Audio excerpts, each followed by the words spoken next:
Hi guys. Hello. Now play the other Mirror B theme.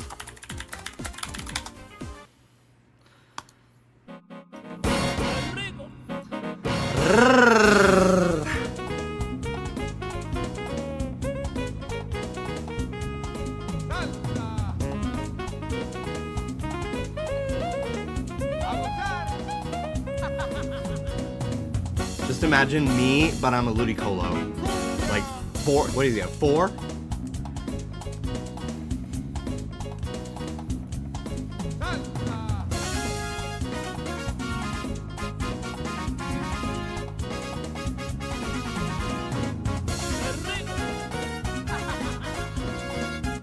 Roll those R's, white boy.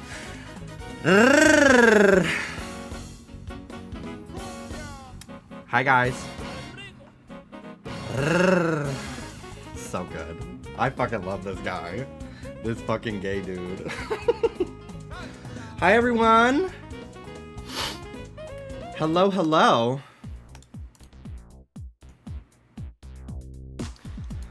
Eartha Kitt as fuck, yeah. Hello, hello. Hello, Etta. Why do I want to call you Big Dog? What's that about? That's the fast track to my heart. Hello, Huntober. He is Big Dog.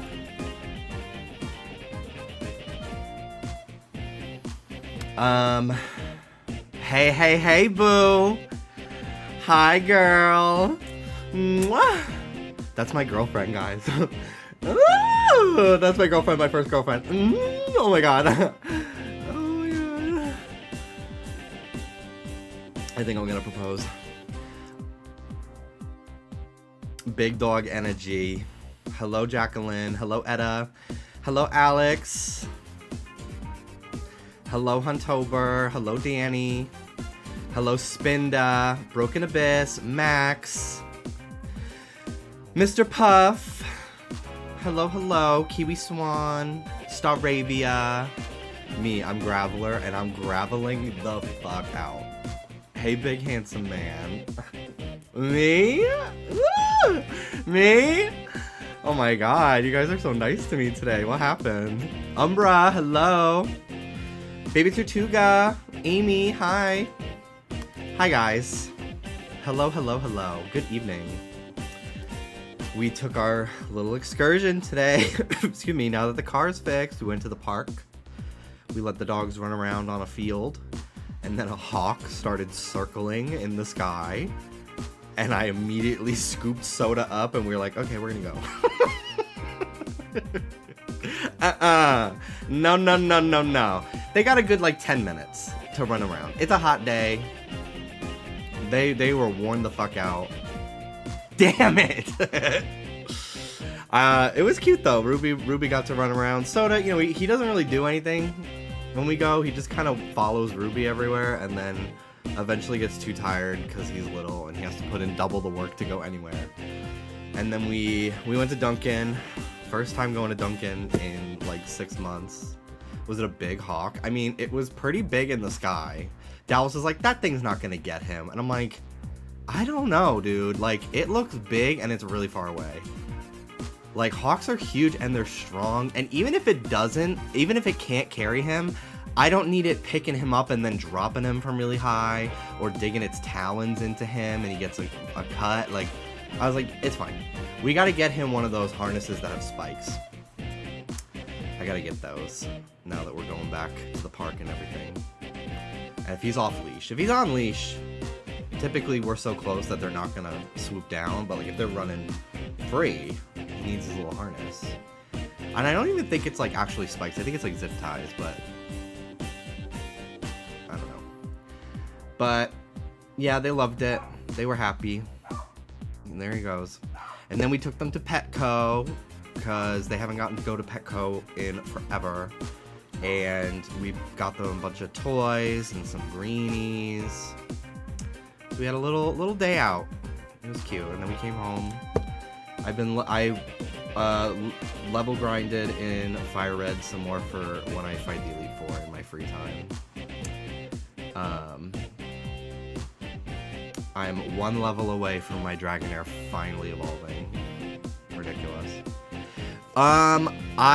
Rawhide are bad for dogs, but they have like rawhide equivalents that I just call rawhides. But those make our dogs poop like shit so fucking bad. So we don't get them those anymore. One time we got Ruby this one that was like, it was like petrified cheese. Oh my god. Diarrhea in the car. Fart central. It was so bad. It was so fucking bad. I felt so bad for her little tummy. Plus Ruby is really, her stomach's very, very sensitive. She's on prescription food anyway, so try to really make sure that we're very careful about what she eats, especially if it has like a high fat content, because I don't need her spending any more time in that little hospital. It was scary last year, her pancreatitis. I'm so glad it resolved itself. It was a minor flare-up. It was scary. Anyway, hi Pickled Lennon, how you doing? Hello guys. We're playing Pokemon XD today, which I've been talking about starting for a while. I was really hoping that Coliseum would come first. I don't really understand why XD came first. They're not like super connected, but like it's fun to play that one first, because then all the returning characters are like, oh my god. But it's still a good game. I prefer Coliseum. I like the character. I like the protagonists in Coliseum more because they're 17. They're like almost adults. They're grown-ups. Like to me, like they're 17, but like they could easily be like 30-year-olds in the Pokemon universe. Like I just feel like I'm playing as a fucking adult who's badass and drives a fucking motorbike. It's just a lot cooler. You start with Umbreon and Espeon. Like that's so cunt. It's so cunt. But XD, you know, it's got its charm. But the intro of the game is a lot slower too. A lot more typical Pokemon, where it's like, meh, meh, meh, I'm talking, go here, go here. Like, I don't like it as much, but it's still a good game. I just like Coliseum more. So I'm kind of wondering, like, first of all, when is Coliseum coming out? Because they just posted like, happy anniversary to Coliseum. So like, what's that about? And then, like, why did it not come out first? This is from XD, yeah. This is Pokemon XD music. So I'm like, what the fuck is the deal? Like, are you gonna not do it through Nintendo Switch Online anymore? Are you remaking it? Like, what is the tea with that? I'm curious.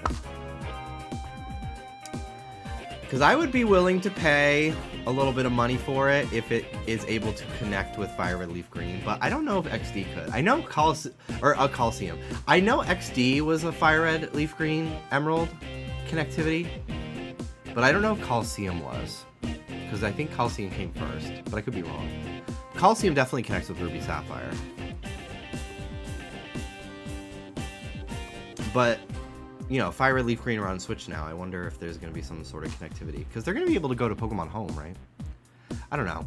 It's tough with Fire Red Leaf Green connecting to XD Coliseum, because before it was like 2 different systems connected via cable. You can't run 2 games at once on this. So I wonder if they would have to completely redo the code. And it's not a Game Freak game, so I don't even know how they would go about doing that. I don't know. Whatever. And at the end of the day, it's not the biggest deal in the world. You can't even trade with those games until the post game anyway, but would have been nice.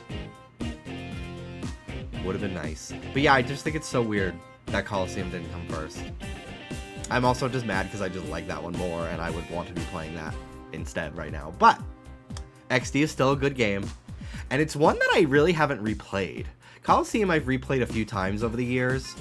XD I played once as a kid, and never again. So I don't really remember a lot of the dialogue and stuff like that. A lot of the teams and everything, so I'm excited to play it. I wonder if they're considering making Coliseum a standalone game with home connectivity like Fire Red Leaf Green, but on the off chance it is it is that. Why wouldn't they do it on both games? Exactly. Exactly. It's very strange. It is very weird. Because, first, also, people are like, why didn't they do Ruby, Sapphire, Emerald on Switch? Like, they're gonna. They did Fire Red Leaf Green because it's like, it was for Pokemon Day. And they're remakes of the first games. They sold, I can bet you my life that they sold so fucking well on the Switch that there's no doubt in my mind that they are absolutely later this year going to be like, Ruby, Sapphire, Emerald, buy them all.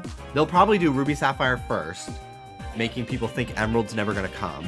And then people are going to buy Ruby and Sapphire. And then they're going to drop Emerald after that. And then just like they did Gold and Silver on 3DS. And then Crystal came later.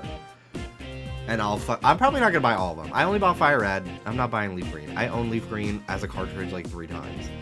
2 in English, 1 in Japanese, I think. I'll probably buy Sapphire because I like Sableye and Kyogre more, even though Ruby was my version as a kid. And then I'll probably get Emerald because it's Emerald, especially if they fix the RNG. That'd be so cool. We shall see. We shall see. But anyway, let's cut the chit chat. Let's play. Hello, CJ. Hello, Lizzie. Hello, Light. Hello, hello. All right, here we are. You want the thick thighs pussy salad? You want the thick thighs pussy salad? But I want to play Pokemon Red on my Switch. Said no one. Truly, I barely want to play Crystal. No. I'm over these 8-bit games. Love the nostalgia of it all, but like I'm over it. Like, this is the definitive version of Kanto. That's all I need. Thank you. Thank you. Not too much on Crystal. Oh, I love Crystal. I have a Pokemon Crystal tattoo.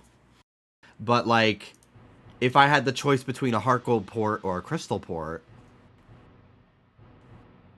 make it, make it make sense. Let's be serious. Which is the one we actually want.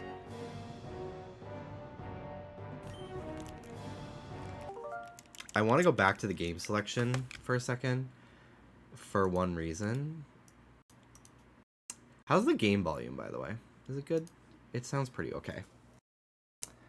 I wanted to go back to the menu because I wanted to hear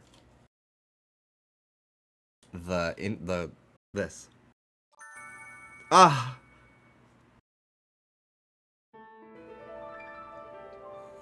That one sounds different in this game. I like the Coliseum one more. But like, those sounds just feel like diving into a pool in the summer. Especially in Coliseum, because I played that game during the summertime as a kid, because I got it for my birthday.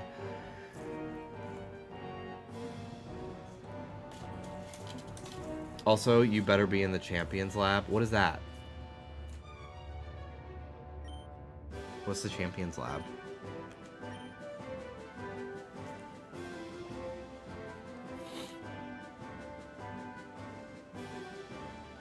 As in play the game of battle. Oh, yeah. I'm already thinking of teams I want to do. I will absolutely be playing the fuck out of Pokemon Champions. I'm so excited. I'm so excited. I'm very excited because Mega Evolution was like the only VGC format that I like got really into. I got really into Dynamax as well, actually, now that I think about it. But I played a lot of VGC in Omega Ruby. I had a Mega Venusaur Suicune team, and I really liked it. Suicune, Rocky Helmet, Mega Venusaur.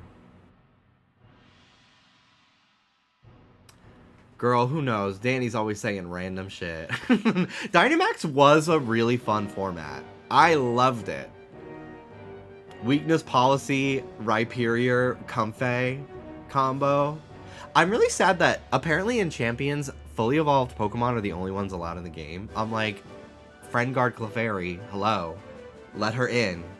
I'm also intrigued how no more IVs are going to affect the game as well. I'm very interested in that. I think it'll make it a lot more simple for newcomers, which I think is good.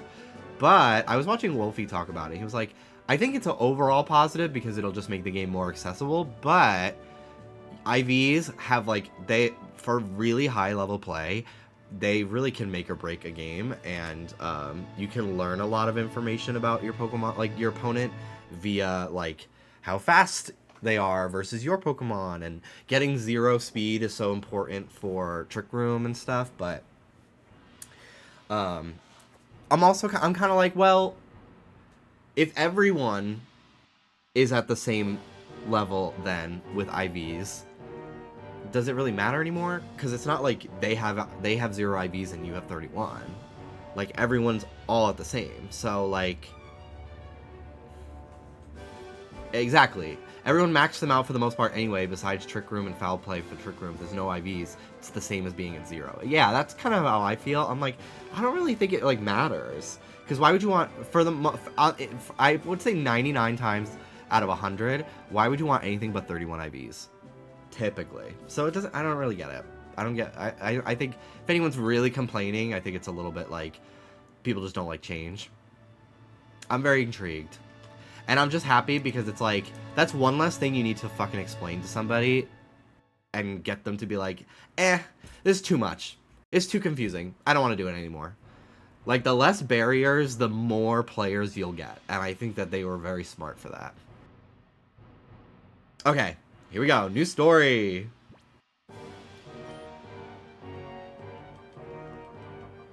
Jimby. I was playing this a little bit on my own, off stream. A few days ago, like when it was first dropped. And I got not super far, but I just wanted to play.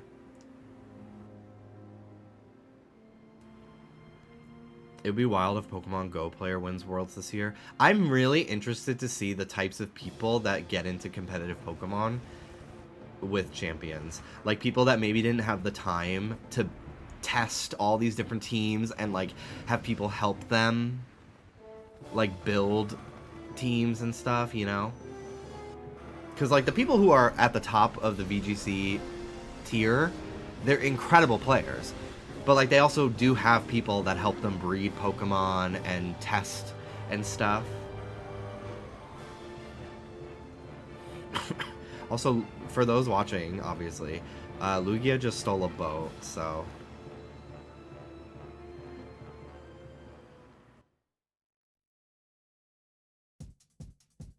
What evolution are you choosing for this playthrough? I'm torn between leaving it up to a vote or versus picking the one that I just want to pick, because I do have one in mind for a very specific reason.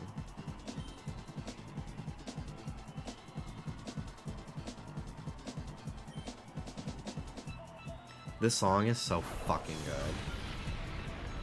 I wonder if the reason why they're not putting... So, Pokemon Coliseum actually has a ton of unused content that was e-reader exclusive. But those e-reader cards were never released in America. Pokemon Coliseum has this battle sim in it. But it was Japan only, and you use e-reader cards. However, all of the e-reader content is still in the game and on the disc in the English version of Coliseum. And it's translated. It's all localized. But those cards, you know, e-reader was kind of a failure, so they never brought it over to the US and Europe and stuff. So part of me is like, well, I wonder if they're finding a way to unlock all that content for all players. Because there's a lot of stuff. There's a lot of Shadow Pokemon that you can, like Shadow Scizor and stuff that you can only get through that mode. So, I wonder if that's why it's taking a little longer. Like, if they have to, like, change the code a little bit to unlock all that stuff. Because as far as I'm aware, XD doesn't have any content, really, that's, like, locked behind a peripheral in that way.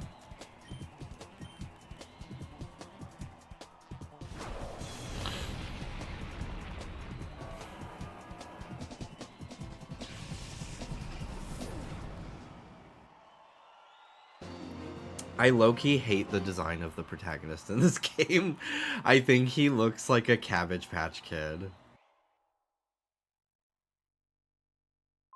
But, like, a little grown up. I don't fuck with him, but it's okay.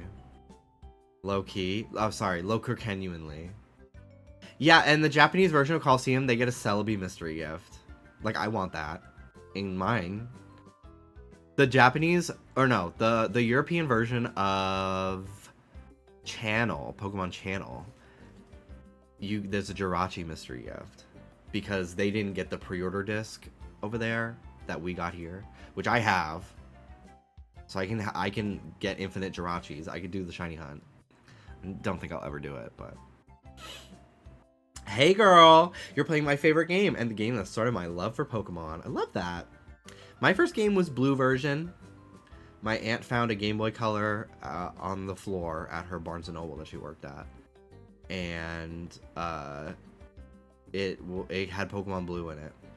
And she waited like a month and nobody ever came back to claim it. So then she just gave it to me because she heard that I was into Pokemon. And it changed my life. And then I got Pokemon Ruby. And then I think I got Coliseum. And then Fire Red Leaf Green. Though that in that order.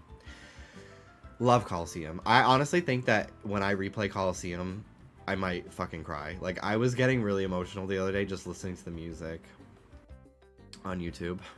I did play this as a kid as well. I got it for Christmas. And I couldn't play it until the next day because I didn't have enough save data space on my memory card. But then the next day, for like it was a Christmas Eve gift from my grandpa. And then the next morning, I had a memory card and decals for my GameCube that I applied horribly. They were so crooked and fucked. But then I could actually play.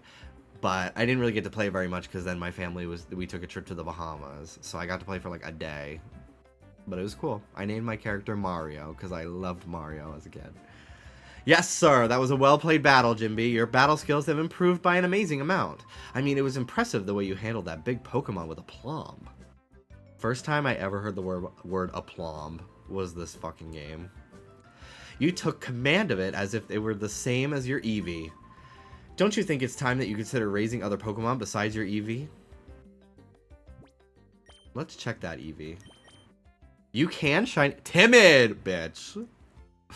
That's fierce. You can shiny hunt this Eevee, but it's a really long reset. But I'm actually curious because this game does have save states. This game does have save states. So I'm curious when the Eevee technically gets generated. Is it as soon as you create the save file, or is it as soon as the cutscene ends? I imagine once you get into the battle sim, your party is created as well. I'm so curious. I might have to run some experiments because I would like have to save state at different spots and see when when Eevee's nature changes versus not, to make it a little faster. I don't know. It's a good question though. Timid is perfect for Jolteon. Yes, it would be good for Jolteon and Espeon.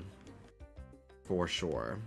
Hello, Jimby. Are you done with training for now? You must be tired. But seeing you like this, my Jimby, you've grown up to be a fine young lad. Jimmy, if only your father were here to see how much you've grown. Oh, I'm sorry. I promised I wouldn't mention that. Please, pay it no heed.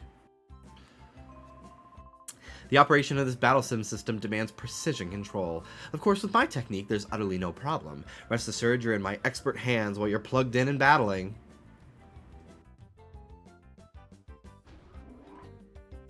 So I kind of wanted to pick Vaporeon, because there's not many water types in this game that I really fuck with, except for Steel, to use in like the main story. And Vaporeon is cunt, and the entire time she's in battle, she has blue little sparklies floating around her, because she is that bitch. Not using Flareon, because fuck Flareon, especially in this game where there's no physical fire moves, because the fire is a special all the time. Jolteon I kind of thought about, but I'm like, eh. I'm not like I'm not a huge Jolteon fan. And then Umbreon and Espeon, my two faves. However, at some point, Coliseum is going to be on the Switch, and I will be using them in that game. So I was kind of like, it's really between Vaporeon and Jolteon for me. Hello, I'm writing up a summary on the basics of Pokemon battles. Like I said, it's mostly basic information. But if you care to look, I've written my summary on the whiteboard. After all, the basics are important for a reason.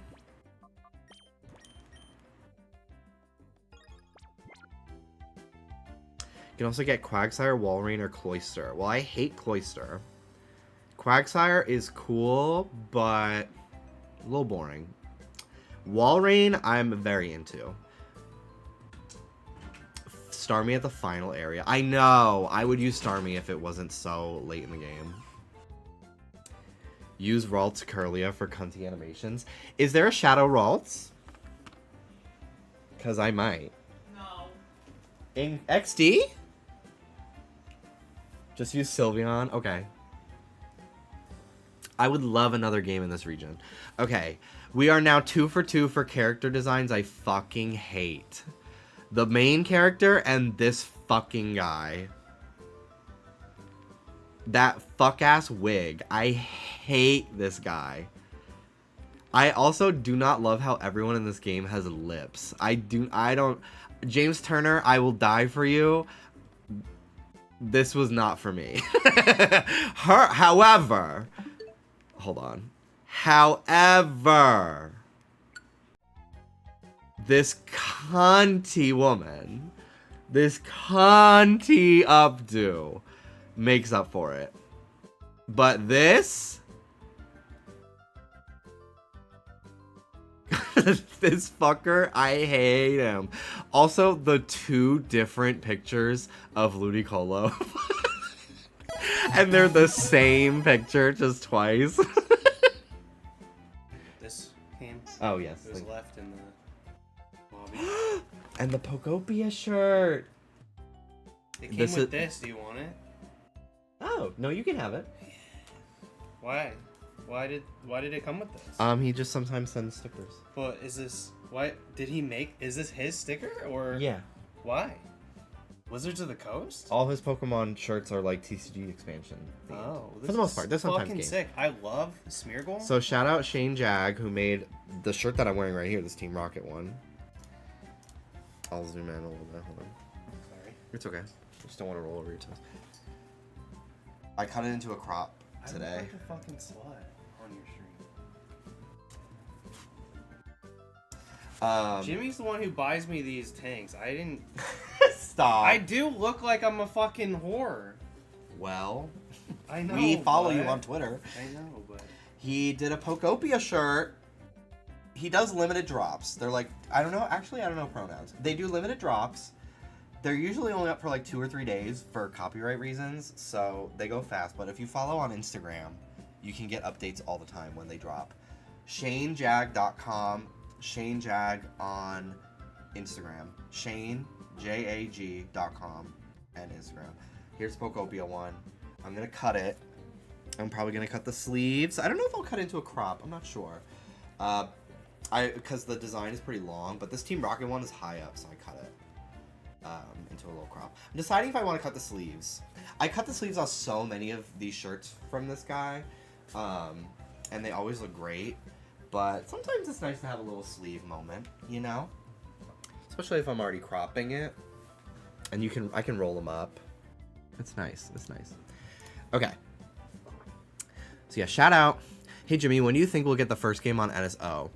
My theory, I'm hoping it's soon, especially in the summertime, because Coliseum is like summer vacation 2004, 2005 vibes for me.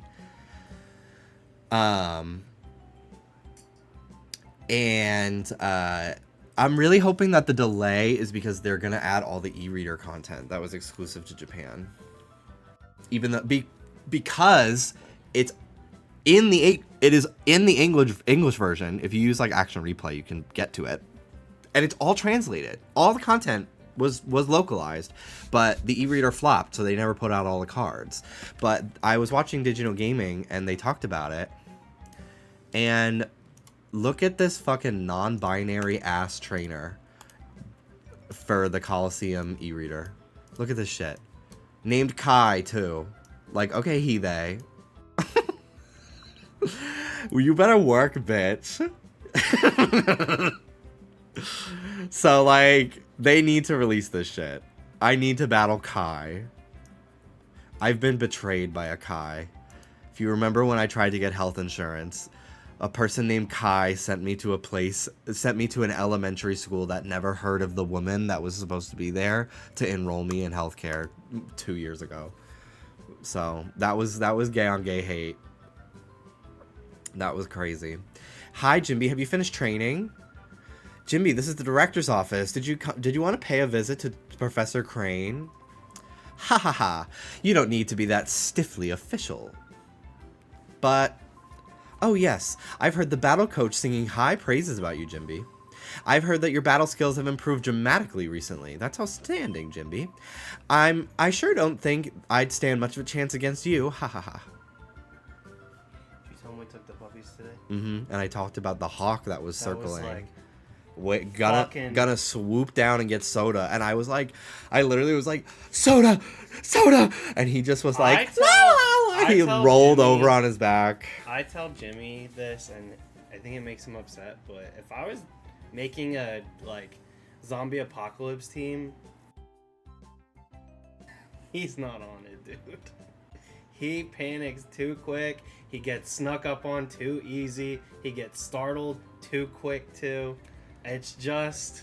I can't believe... I love you so much. I cannot believe you would not want me around. But I could not have you on my zombie apocalypse team because it'd be over in an instant. But I'm fucking strong. Like... that, like, and we're in love. Like, yes, but... actually, what the fuck? Yes, but I'm sorry. That you can be on my team, Jimmy? Okay. And in the apocalypse... we might run out of shirts, and I might just get to look at you. What the fuck? I need a heavy lifter. Okay, I could carry you out of a situation. Danny, everyone on Jimmy's team is going to have some sort of piercing, so... Yeah. It's how we could tell who's a zombie and who's human. So, we might just have to make a decision. I wish everyone wouldn't drown them with such gushing praise all the time. My son and daughter will become spoiled rotten. Why are all these pictures giving Danganronpa 1? When you go to that classroom towards the end of the game, do you know what I'm talking about? It's like all the principals or whatever. There's nothing to worry about. Both Jimby and Jovi are wonderful kids. By the way, I don't think I've seen Jovi since lunchtime. Jimby, I hate to bother you, but could you go find Jovi for me? Actually, one of my least favorite characters in media ever is this little girl, and I can't wait to meet her. Jimby, I think you already know, but several research projects are in the critical phases in this lab. That's why your mother can't afford to take time off right this instant. So please, honey, would you go find Jovi for me? Sure. Thank you, I'm counting on you. I don't think she could have wandered off too far, but just in case, check outside, too. I'm sorry, Jimby. After 5 long years, this project is finally on the verge of coming together. But for that to happen, we can't do it without your mother's expertise. This character, the boy, his canon name is Michael. Like, what? That's so... no offense to the Michaels in my life, but, like, boring. And she was like... she regretted that shit. She was like, Michael's so boring. I'm gonna name my second kid Jovi. Like, my name should have been Bond. Like, that would have been cunt. But for that to happen, we can't do it without your mother's expertise. Yeah, playing Pokemon XD for the first time. But wasn't the little kid so annoying?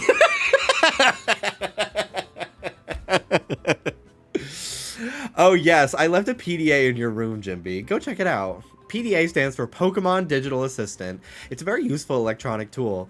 We were watching Bob's Burgers last night, and it was the episode where Louise and Rudy and oh my god, who's the creepy girl? That Millie. They are trying to get coins for the prize box, and Dallas and I were talking about how, like, that just fucking happened as a kid. Like, I related to that shit so much of, like, the teacher's just not fucking calling on you, and you're missing out on, like, getting to participate and getting prizes and stuff. And we were talking about that, and then we were talking about, like, Dallas was like, yeah, in kindergarten we had a prize box, and I was like, for us it was first grade. And I remember, like, I was so well behaved in first grade because I fucking understood the meta. I gamed that system for the prize box so often because I wanted prizes not just for myself but also for my little sister. And one of the prizes was this, like, little plastic mini chalkboard. It was, like, really small. Like, honestly, it couldn't be any bigger than, like, an iPhone. Like, it was really, really little. It was just, like, shit from Oriental Trading Magazine. And it came with 2 pieces of chalk. And I wanted one so bad for, like, playing school with my sister. And then, I wanted to win her one as well. And then at one point, I was really into Mega Man, NT Warrior, the show. And they had the net navies, and they had these little devices. And so I took our mini chalkboards, and I drew on paper a picture of Mega Man and a picture of Roll. And then I glued them to the mini chalkboards, and I was just like, these are our net navies. Now we could bring Mega Man and Roll everywhere we go. And I was, like, obsessed with it. It was like I made my own toy. And that episode of Bob's Burgers made me think about it. Because it was a little prize box. And yeah, it was like she had a big chart with all of our names, and every time you were good or you got, like, a question right when you were called on and stuff, you get a star sticker, and I think you had to get, like, 10 or 15 or something like that. And then you could go to the prize box.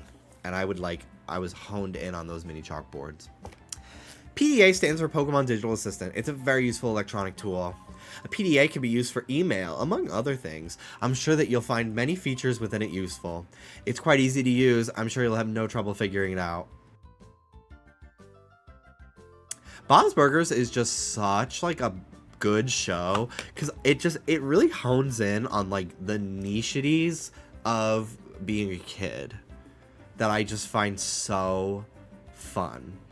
We haven't watched the movie. We're almost done with season 12, and then we're gonna watch the movie. This combination works, but this doesn't quite fit.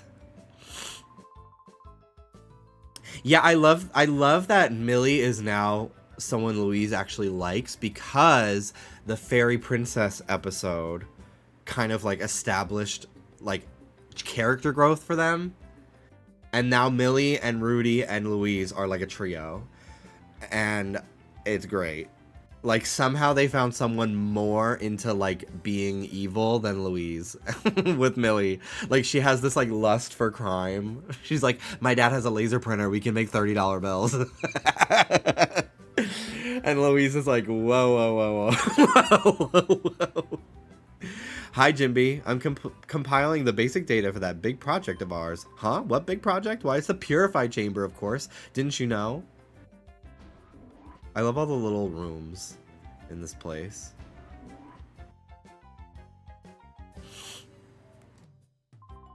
Jimby, have you seen Jovi? We were playing hide and seek, but Jovi's been gone for a while now. Maybe she's playing in your room. Every day I become more Bob. Yeah. We bring you ONBS News. Authorities still have failed to find any traces of the cargo ship SS Libra since its sudden disappearance off the coast of Gadian Port. There have been no reports of flotsam that may indicate the ship's sinking. The authorities appeared mystified by the way the ship vanished like smoke.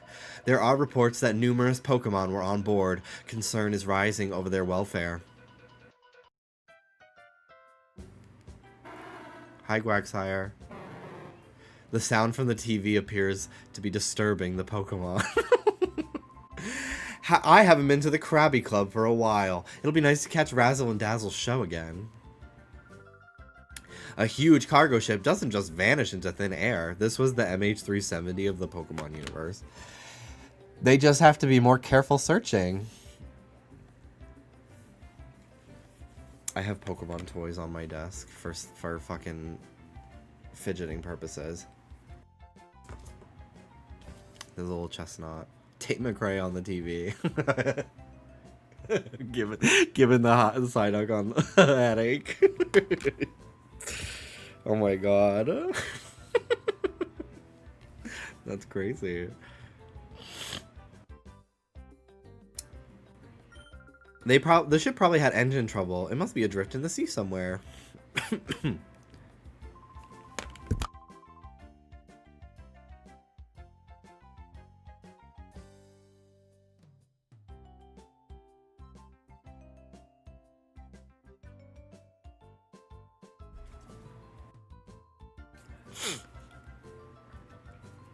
Rumor has it that there was a new Pokemon that even Professor Crane has never seen on that missing ship. It's very worrying. I hope the Pokemon on board are safe from harm.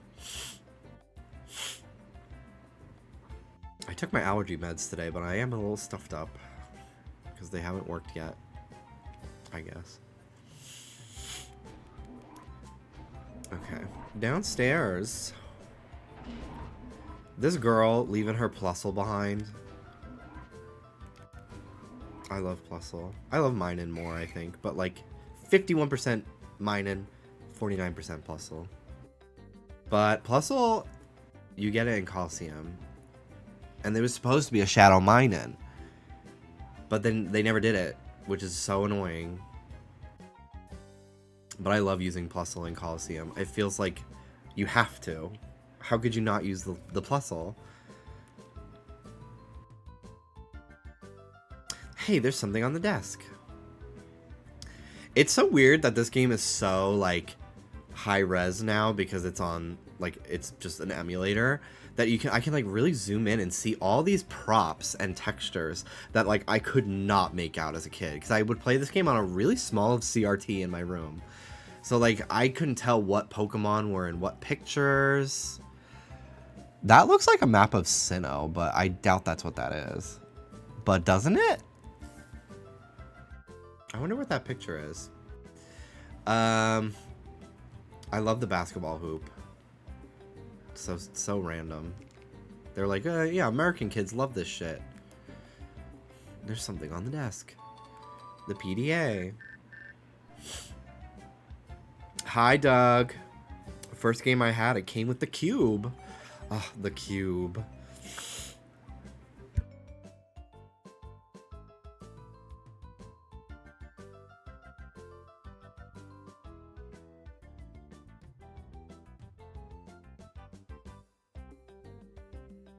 Thank you. Sorry, I had to clear my throat. I would always play as the boy ranger because I wanted to use Minun. Lunik and Solana. Yeah, I loved having Minun in that game. But Solana's so cunty. It's so tough. Lunik has stupid ass hair. Solana is so cunty. When I went to the Pokemon 10th anniversary party at Bryant Park as a kid, there was a woman. They had a bunch of employees for the event dressed as Pokemon characters, and there was a woman dressed as Solana, like an official paid to be their cosplayer, and she was so nice. She sat with me and my dad and my sister for so long and just like talked to us about our favorite Pokemon and everything. My mom was off doing something. I think she was waiting in line to try to get the mystery gifts that they were offering for me, but the line like literally wasn't moving, and so she eventually just left the line. But yeah, as a kid, I thought the protagonist's parents in this game were the protagonists from Coliseum. No, they're not. This game, your mom is right there. She doesn't really look too much like Rui either, which is so weird because Rui's grandparents are in this game, and they never talk about her. They never talk like, oh yeah, our granddaughter saved the world before. Like, it's so fucking weird. It's like a soft sequel. Like, they reference Coliseum, but like not very much. Which is so crazy. Coliseum is such a good game. This one is cool. Coliseum to me is like 10 out of 10. This game's like 8. If you're reading this email, then you must have been taped the PDA. Try out its many features. By the way, Adon was playing hide and seek with Jovi. Why not have a chat with him?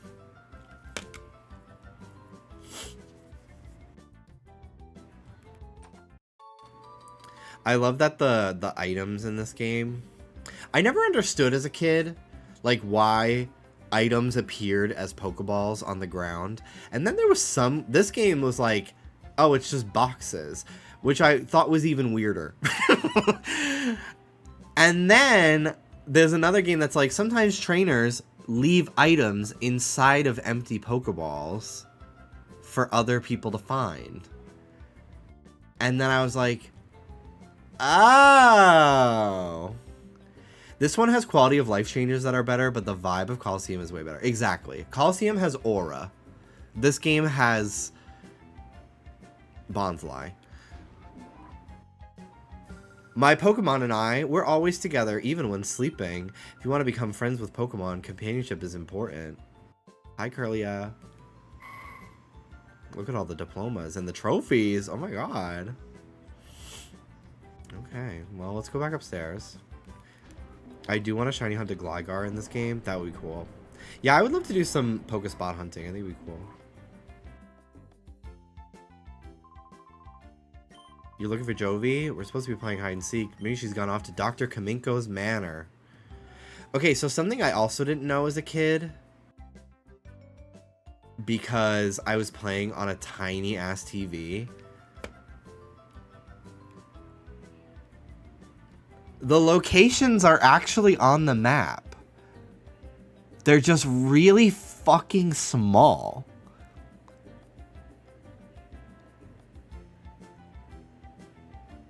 So that means that this fucking region is humongous. Like, like, obviously it looks huge, but like, holy shit. It's enormous. It's actually so crazy. And empty, too. But yeah, they're like modeled. I wonder, I'm like trying to look around. I don't see like Mount Battle, but yet. But you could obviously see Gadianport. We haven't unlocked it yet. And there's the lab. It's this big weird house southeast of here. Jovi's it in our game of hide and seek. I wish he'd find me soon. My back is starting to hurt. He's so real. I do love all the props in this game. Like all the like just the clutter items that they had to model. My favorite houses in the whole game are in Fenac City. I can't wait to get there. Oh boy, the world of Pokemon is so deep. The more I study them, the more I'm inspired by the very fantasticalness of it all. For example, you know all Pokemon have types and abilities, right? If you keep those facts in mind and apply them to battling, you can always gain an advantage over your opponents.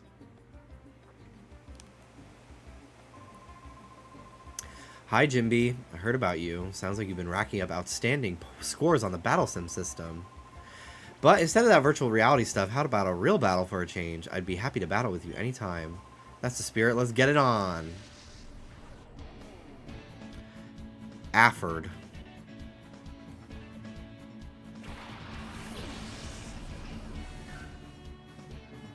I love Fenac. As a kid, I spent too much time there imagining a life. Yeah, that and Agate Village. I just love the vibes. So the developers that made this game, they had never even played Pokemon before. They were a bunch of Dragon Quest developers that Nintendo snatched the fuck up and were like, make us a Pokemon game. At least for the first Coliseum. I don't know if that's true for XD, but for Coliseum, that is the case. The names are horrible. I hate the names in this game. Everyone in this game, their name sounds like you're like clearing your throat. I hate it. Zook! Yeah. Like, what the fuck? Whoa, he really is tough. Like, they make me feel like a moron saying them out loud. That was an eye-opener. You've become a lot tougher without me noticing. I'll train using the Battle Sim system, too. That's what I'll do. These fountains are so Epcot to me. I fucking love Epcot. It's boring, but, like, I like the vibe. I love the, like, retro futurism of it all. Lovrina is cunt. She is. She is. This bug-eyed freak. I hate this kid. Hate him. Even his fucking little scooter is so much more loser. The first game is so, like, they literally, I believe one of the artists of Coliseum, I watched the Digital Gaming about it, like, 2 days ago, like, did the manga for Star Wars. And they wanted to bring, like, Star Wars, like, vibes.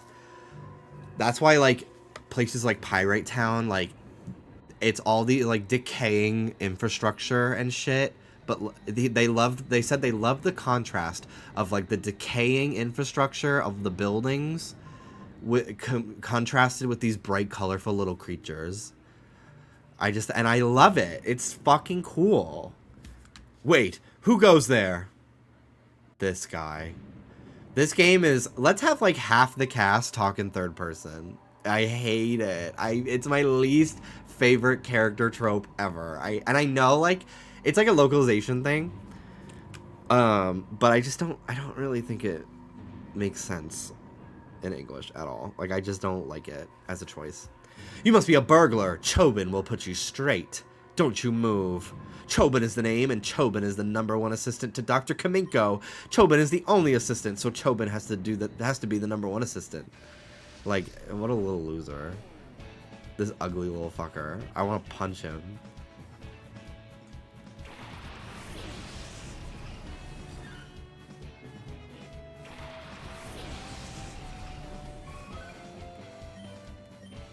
Eevee is so hideous in this game. It looks like a little rat.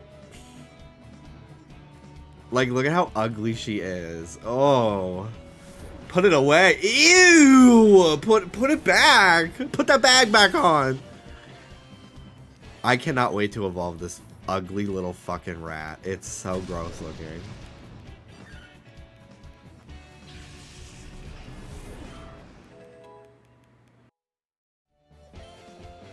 Who ordered the poo-poo platter?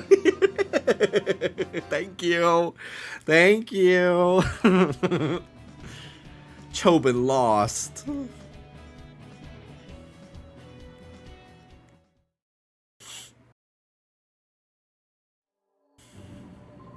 You made Chobin angry now. Even though Chobin lost, you're still not going past Chobin. You want the thick thighs pussy salad? Yeah. Huh? Closer observation reveals the subject is a child. Ergo, the subject is not a burglar. Chobin wishes you spoke up right away. You're Jimby. Chobin apologizes for jumping to the wrong conclusion. Ugh. Oh, Big Brother, what are you doing here? Oh, Jovi gets it. Big Brother, you got lost, didn't you? No. There's no hiding stuff from Jovi because Jovi knows. This big house is Dr. Kaminko's. Dr. Kaminko's job is to make incredible inventions. There's a whole bunch of neat machines like they have at the Pokemon HQ lab. You should come in too, Big Brother.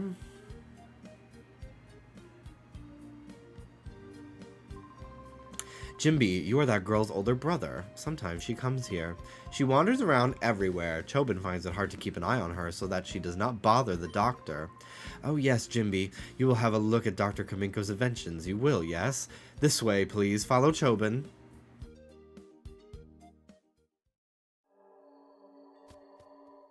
Like, this game just has such more, like, goofy vibes compared to Coliseum. And it's not bad.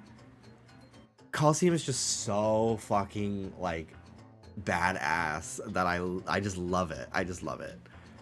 So, and, like, how can you not compare them? This song is so Malomart from Twilight Princess to me.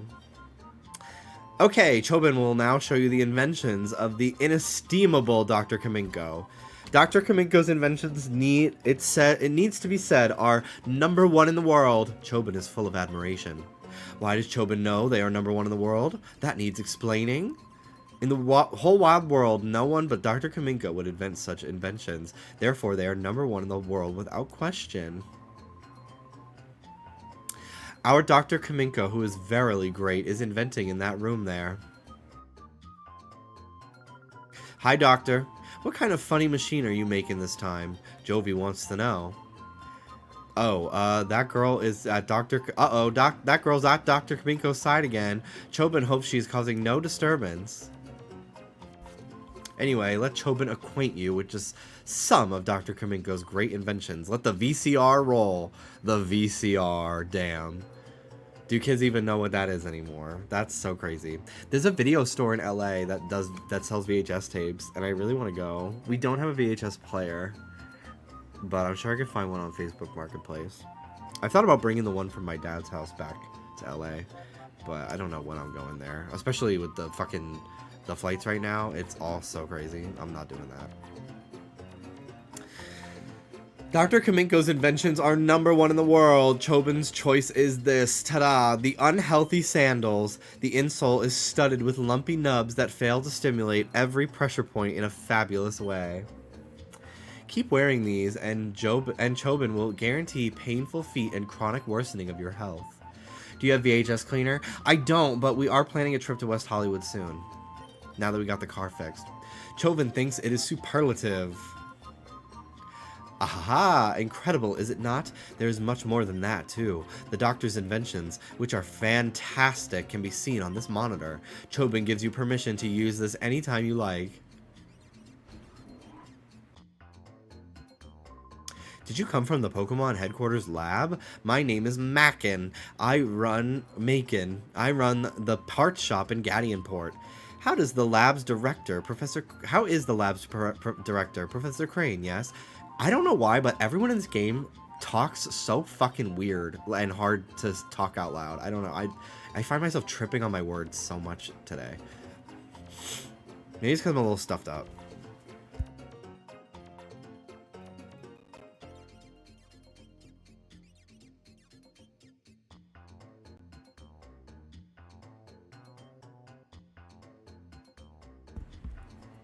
Ah, yes. If you'd be so kind, please tell the professor that the machine part he needed is ready, and that he should come get it any time. I need to blow my nose. I'll be right back.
Thank you for waiting.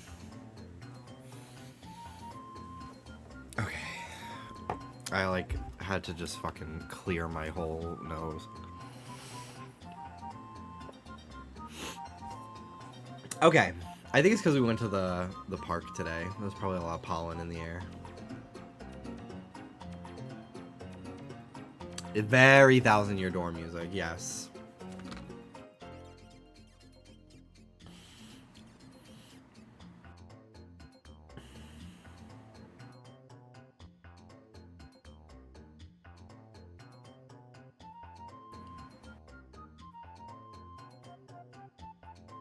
You minin'.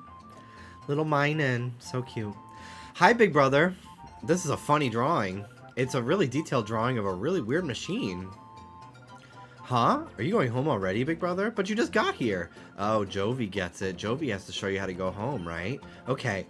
That's what Jovi will do. Jovi will take you home. Mimi, let's go home with big brother.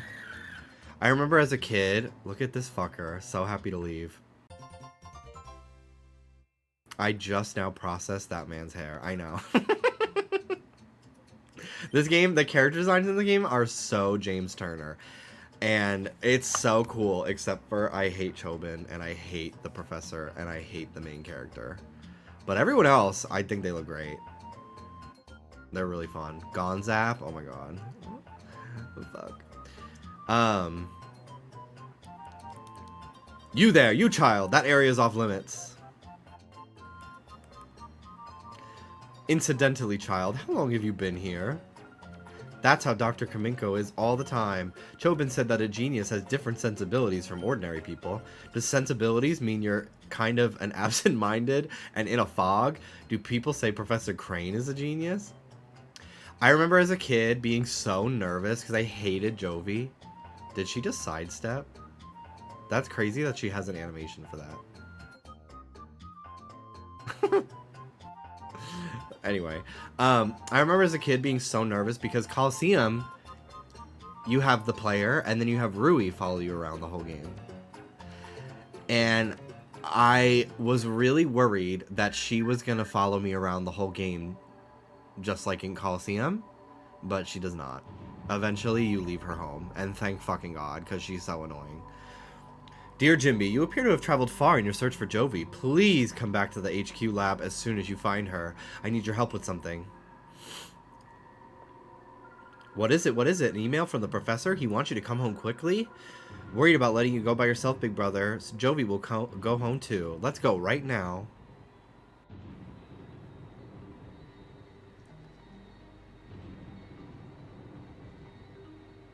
Ugly little girl.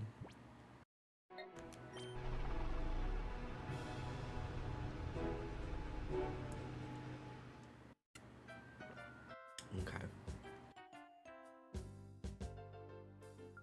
Oh, hi, Mommy. We're back. Oh, Jovi, haven't I told you not to wander all the way by yourself? No, Mommy, you don't understand. Big brother was lost, so Jovi brought him here. If Jovi weren't there, Jovi bets he'd be crying by now, saying he can't go home. Right, big brother? Oh, my. Jovi, you are such a brave and resourceful girl. Now how the hell she give birth to a blue girl? She's been getting freaky with a couple different daddies. I got red hair. Like, what's going on? Yeah, and then she has the nerve to lie. But that's quite enough for today. Besides, Adon is getting tired of waiting for you. Oh my gosh, I was in the middle of hide and seek. Oh my god.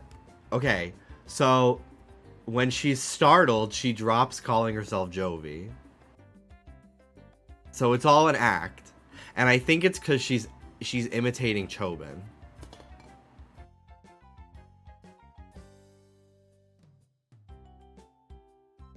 So she's not being her authentic self, and I don't have time for that.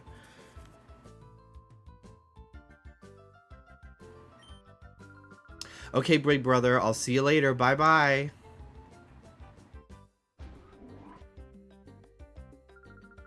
Jimby, thanks for finding Jovi for me. Oh yes, Professor Crane wanted to see you, Jimby. Go see him right away, please. Real bitches are bust, exactly. Hi, Lauren. Have you ever played this game? I would much rather you watch you play Coliseum, because I just think it's better, and the girl that follows you around is so peachy coated. Oh my god, you gotta see her. Like, you could... This is so you, actually. She sees auras of the shadow Pokemon, and she tells you who to catch. Like, you could easily cosplay this. Her name is Rui. Like, this is a Peacharina fucking boots-ass outfit. It's giving... She's, like... That jacket would be such a fierce Polly Pocket clothing to chew on.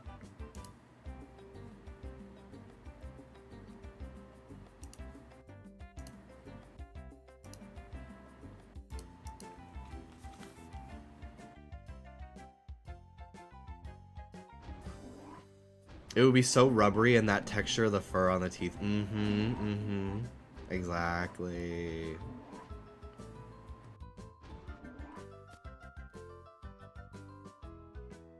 Where is the professor? Welcome back. Were you gone far away? The director, he went downstairs just a little while ago. Okay.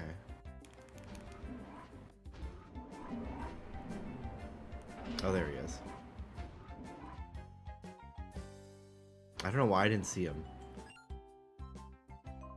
Hi there, Jimby. I've been waiting for you. I wanted to show you the snag machine. Has Aiden said anything about the snag machine? No. The snag machine is a special device for snagging Pokemon. Kind of hate the word snag. That's like, it's a little too corny for how, like, cool what you're doing is. But, like, I don't know what else they would call it. But, like, the catchphrase for, like, the commercials for Coliseum were, gotta snag 'em all. Or no, it was gotta save 'em all, never mind. But, like, the snag machine, I just hate, like, saying it. Like, it doesn't have good mouthfeel to me. The two of us, Aiden and I, we're developing it, and now it's finally finished. I'd like to begin testing it immediately. Jimby, will you help us? Yes. Okay, please step inside. It also is not nearly as cool looking in this game as Coliseum's. I should tell you, the snag machine is an outrageous piece of work. After all, it's used for stealing Pokemon from another trainer in battle. But we didn't make this to steal Pokemon indiscriminately from trainers. Jimby, you've heard of shadow Pokemon, haven't you? Haven't you? There are Pokemon that have been turned into fighting machines after having their hearts closed by artificial means. They're to be pitied.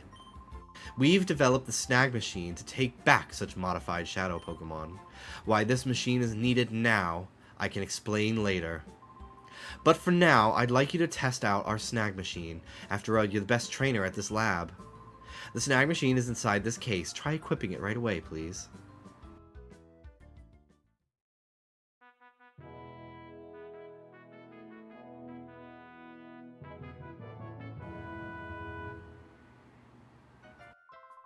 Wow, it fits you perfectly. It looks so cool, too. I'll add a new feature to your PDA. It's called the Shadow Monitor. But let's check on the Shadow Pokemon. It lets you check data on the Shadow Pokemon you've encountered.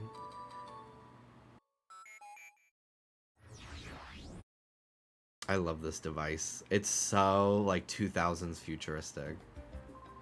Thank you, Aiden. That's it, Jimby. That's spot on. From here on, it will be a lot easier to just show you how it works in practice rather than trying to describe it. Let's go upstairs to the Battle Sim system room.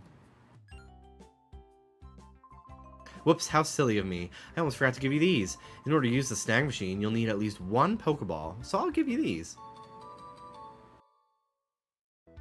Pokeballs aren't used in the Ora region, so we import them from another region, because there are like no wild Pokemon in this region, because it's so like desolate. But that's like slowly been changing over the course of between XD and Coliseum. So there's like wild areas now that Pokemon can be spawned in, but my cybernetic orb hand. Pokeballs aren't used in the Ora region, so we import them from another region. Okay, now we're set. Let's hurry over to the director. Aye. What's going on? Who are you people? She did nothing. It's terrible, Jimmy. Some strange men came barging in and took off with the director.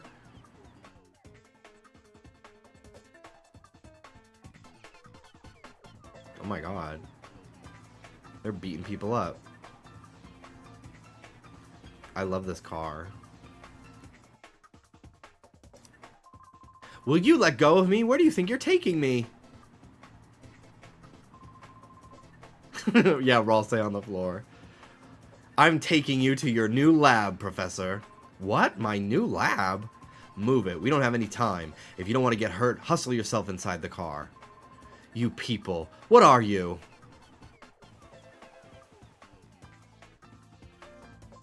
Ha! What is it, punk? You trying to play hero and try to stop us? I don't show mercy to anyone, not even kids. Naps. Spy Naps. Like, these names, dude. Smash, by the way, on the big guy. Teddy Ursa! Baby!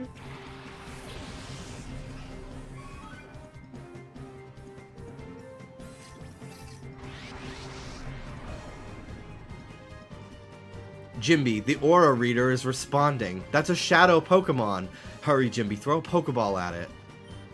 That's not it. Throw a Pokeball. Okay, I guess it's a guaranteed catch.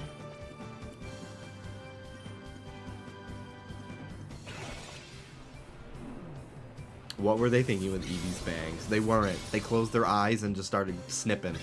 It's crazy. Thank you, baby. It's like actually crazy how ugly Eevee is in this. The fringe? It's just, it looks like... Oh, sorry, the bangs? The bangs. Sorry, the American watcher? Yeah. She looks like... It's like alternate universe where Ash got Eevee and they needed another character to have Eevee, so they gave it bangs. An ugly one. What was that? My shadow Pokemon. Was it a snag? Like... What? Like, it's just such a weird word that they chose for this. Was it a snag?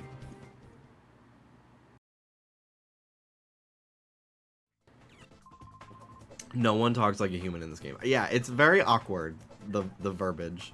Kid, what is that machine on your arm? Could it be a snag machine? What the heck is that doing here? That's big news. Come on, move. I need to report this to headquarters, like, now.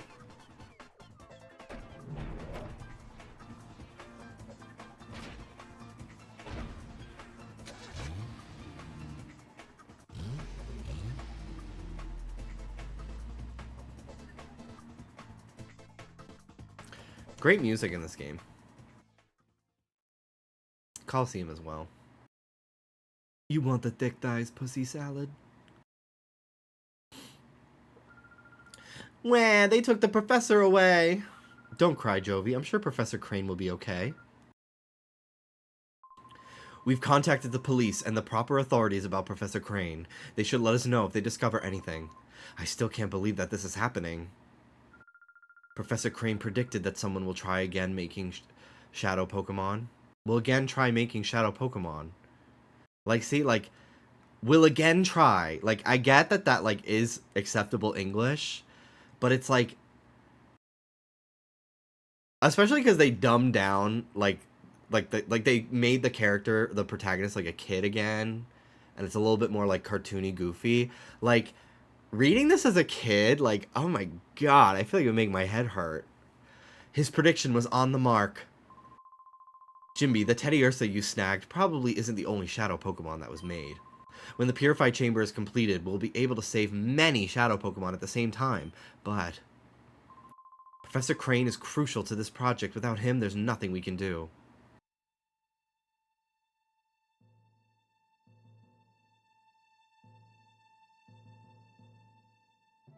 A long-ass pause on her. Let's complete it. We'll finish the Purify Chamber ourselves. Lily, the director's not here. It's hopeless. There isn't any possible way to get it done. I should be playing this with a GameCube controller, honestly, for full nostalgia, but I don't know where my adapter is, so I'll look for it for the next time I stream this. You're on the verge of finishing. Honestly though, it's so comfortable playing with Joy-Cons detached. I haven't used a Pro controller for a Switch 2 game at all the entire time I've owned it. It's so nice. Like, I just play the game like this. You're on the verge of finishing. This isn't the time to feel sorry for yourself. The Purify Chamber project got this far not just because of Professor Crane, but we got here because we all worked as a team. Having come this far, it would be wrong to stop now. Our pride as scientists is on the line. Let's finish this project as one. Things will get very busy around here. I'll go upstairs and get working. Very slowly.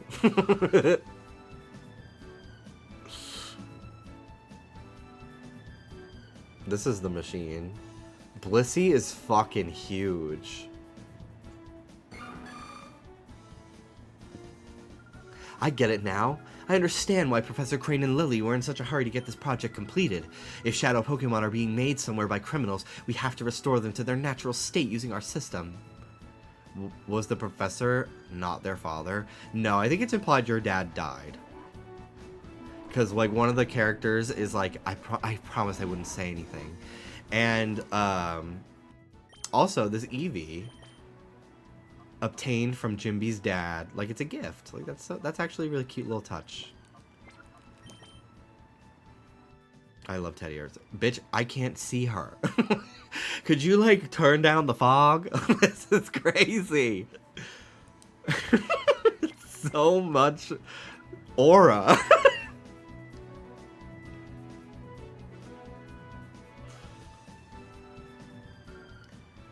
This basic data should be fine now. Keep going with it. I kind of hate the intro to this game too because I'm like constantly just running around to different rooms looking for people. Like nobody says where they're going. It's so hard to navigate this maze of a place. I hate... Once we get out of this area, it's like, okay, the game starts like being fun to play, but I kind of just hate the intro. It's just so much like slow, just like, go here, now go here, now go here. Whereas Coliseum, it's like, boom, battling. Boom, battling. Boom, battling. Catching shadow Pokemon. Boom, boom, boom, boom, boom. This basic data should be fine now. Keep going with it.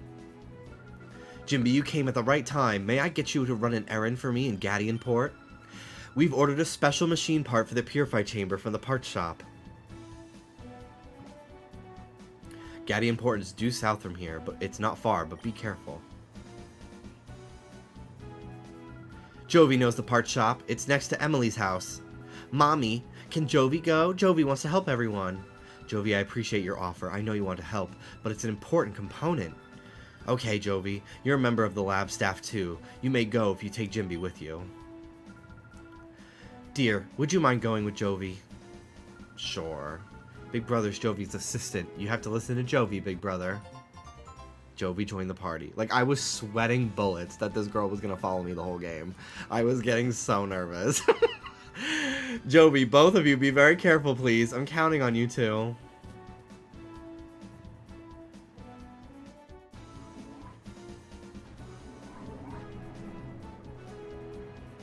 It was very interesting as a kid. Once I got to the point where I was old enough that I wasn't just, like, observing media, just, like, whatever is presented to me, I just accept.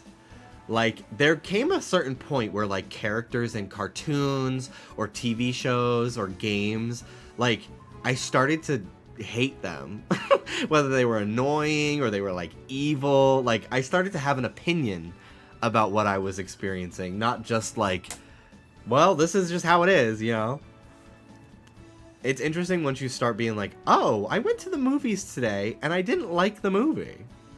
I don't remember the first movie I saw as a kid that I didn't like, though. At least in a theater. Jimby, Jovi, where are you two off to? Jovi's on an important trip to Gadianport. Big Brother's Jovi's assistant.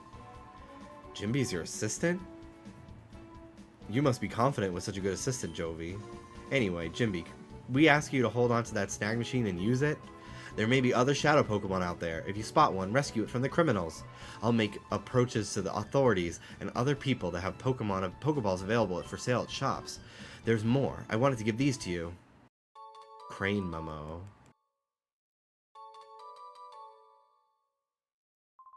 They're documents on shadow Pokemon that Professor Crane and I compiled. Please read them. Are they in my PDA or my... No.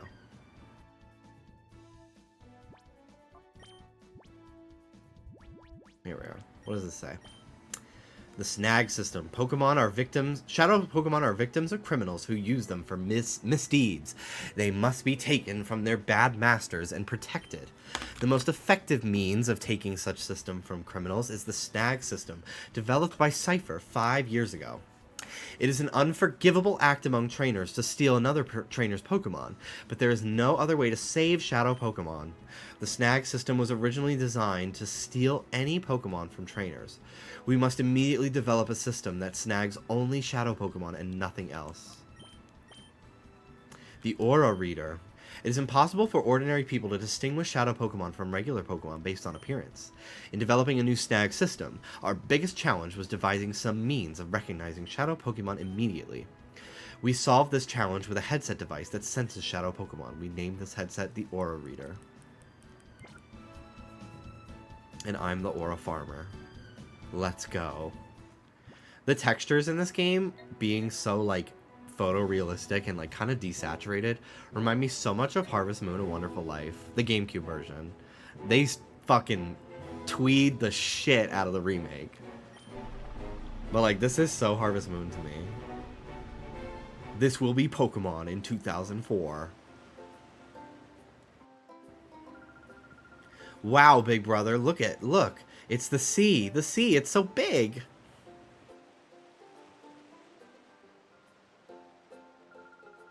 Listen, the part shop is over there. Hurry, big brother.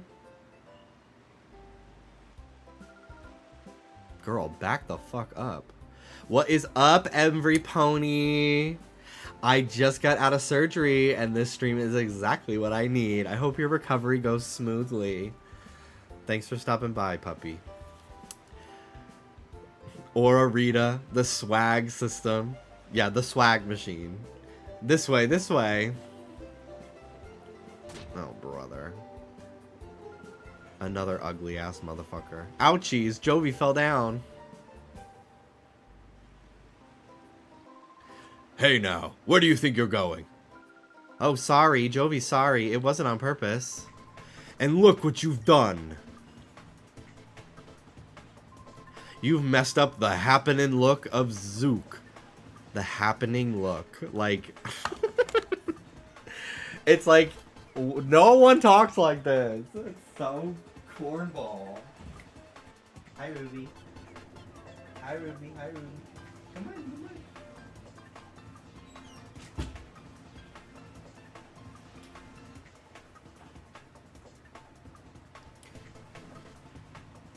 You messed up the happening look of Zook, the coolest, baddest, most happening guy around. Sorry doesn't begin to cut it. Huh? You there? Yeah, you punk. You're with this munchkin, aren't you? In 10 years, you're gonna be built like him, but with a tummy. You'd think I would find him hot, but his face is so fucking ugly that I'm completely turned off by him. And it looks to me you're a trainer. You look like you'll be a million times more fun than some munchkin. I'll stomp you flat with my shadow Pokemon.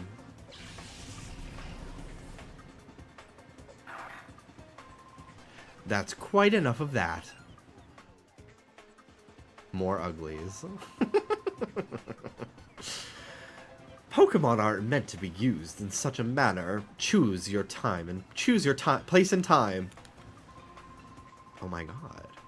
Time and place. Shut it. Hey, meddling senior citizen. Take your preaching to someone who cares. Or do you want me to pound you too? You can't shiny hunt in this game as much as you can in Coliseum. The shadow Pokemon are all locked. There are wild Pokemon, but they're kind of hard to find. Like, to get to show up. I might try to shiny hunt them, yeah. But most of the Pokemon in this game are shiny locked. There's very few exceptions. But when they put Coliseum on this game, on the Switch, I'm going to shiny hunt so many of the Shadow Pokemon. Because, like, Quilava has green fire. Like, come on. That's so fucking crazy. Mr. Verich, perhaps I should... Ha! And who do you think you are? So now you're gonna play the man and stop me? This gets better by the minute. Let's see you try. Hello, Shaxus. So many of the trainers in this game, like the male trainers, have female Pokemon. And I feel like it's completely random, RNG-wise. But I just think it's so funny. I'm so happy you're playing this game. Me too, I'm so happy it's on the Switch. I prefer Coliseum, but I'm happy to play this too. Hi, Alan. Just got back from a job interview that took 4 hours of driving there and back. Time to relax. What a commute. Are you going to be moving close to the job if you get it? I hope you get it. Good luck. It's tough out there. Thank you for the 118 months, by the way. Thank you, thank you. Ideally, yes. That's good. Your power. Where does it come from? I love Zangoose. I had a Zangoose toy as a kid with a button on his back, and he'd go like... You've done it now. Don't think you're getting away with messing with the great Zook. Remember this. Should I give chase? The scare... Bitch got a lip flip. It's crazy. No, that won't be necessary. He won't come back. Leave him be. Yes, sir. Let us be on our way.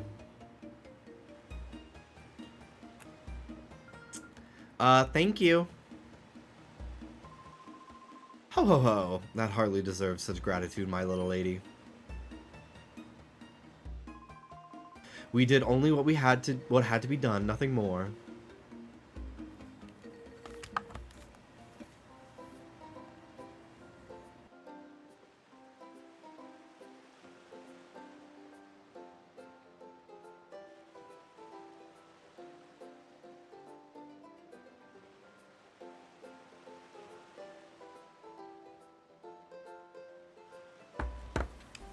Would love an evolution where Zangoose gets Steel type.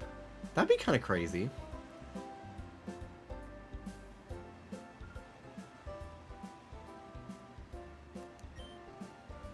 Jovi? Is that you, Jovi? Oh, Emily. Acri. Like, what the fuck are these names? Acri. Jovi!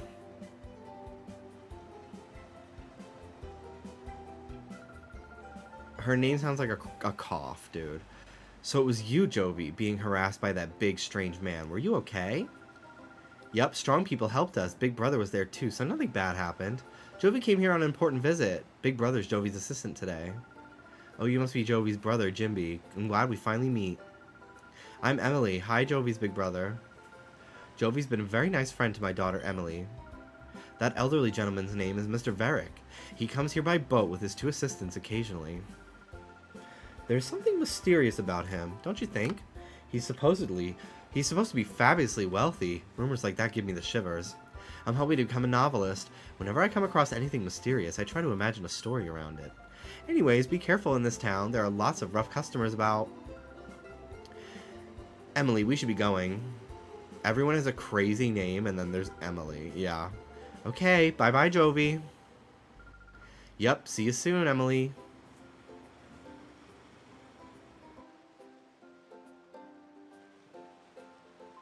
That battle was awesome. Both sides had wicked Pokemon. It was wild. Uh-oh, I forgot what I'm supposed to get on my errand. Yeah, I honestly should put an I at the end of my name to really fit in. The shopkeeper wasn't thinking straight when he got that clueless newbie to look after the shop. Now me, I'm a regular customer. Would be able to serve customers a lot better. Hi, did you want something here? The shopkeeper's out right now. He said something about having to go out to Dr. Camille. What's his name now? Well, to that doctor's manor is where he went. He said his grandson, Purr, will be back from repairing the rotating bridges. So I'm supposed to mind the shop until then. But I don't know where anything is or how to ring up a sale or anything. I have no clue what to do. I suppose it doesn't matter though. It's really quiet here. I'm getting awfully bored, really. If you'd like to help, how about I help you? How about you help me while? If you'd like, how about you help me while some time away? Like, talk like someone from this fucking century. I've got a tale to tell that you may find interesting. Okay. When I was younger, I sailed all the world's seas as a navigator. Our world is huge, and this huge world is filled with an incredible profusion of Pokémon. In the love profusion. Shaq says, thank you for the 2-month resub. Of all the Pokemon in the world, the one that I found to be the most interesting is Eevee. Now, Eevee is a unique Pokemon. It can evolve into 5 different kinds of Pokemon, you see. He doesn't know. While I sailed, I studied Eevee quite exhaustively. As a result, I obtained 5 items that are the keys to Eevee's evolution. Oh, you say that you're raising an Eevee? What a fortuitous coincidence. This must have been meant to happen. Well, let me commemorate this occasion by giving you one of 5 items. There's no need to be shy about it. Go ahead, choose one.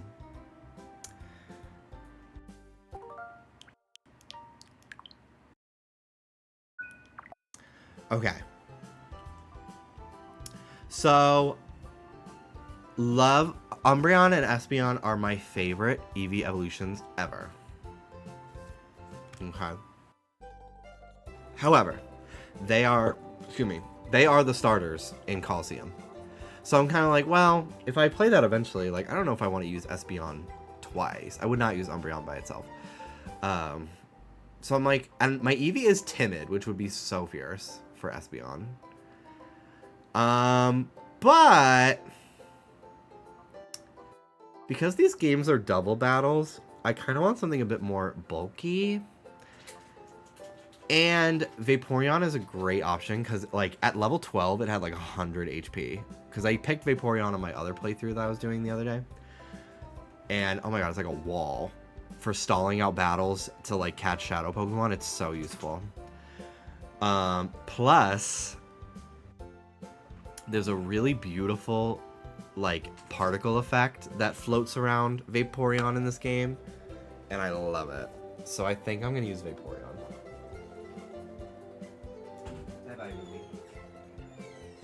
Real quick though, before we progress, I want to make food. I'm very hungry. So I will be back in about 5 minutes. I'm going to run my ads now since I'm going to be gone, so that way we have no ads for like another hour. Okay, and I'll play different music because this song will get annoying.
We needed enrichment.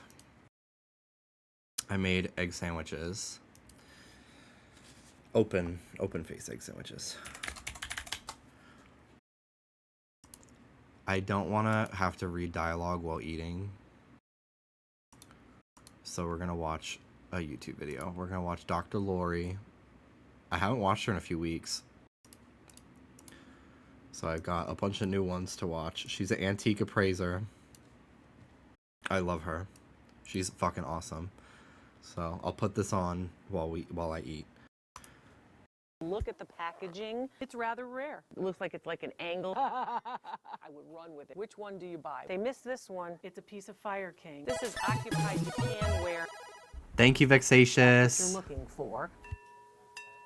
Hey, it's Dr. Lori. I'm at the Fur Kids thrift store in Marietta, Georgia, near Atlanta. I'm going to show you what to buy. I'm going to show you what to walk by. You probably recognize it as Murano, but I want you to see the mountain. So you see it here? And you see it there, that's how the rod is actually blown, right? You've got the nice label. $19.99 is what they want for it. Retail value on this piece is $95. Look at this Franciscan ware teacup and saucer set. I can look at your stuff too during a video call. You can chat with me and ask questions too.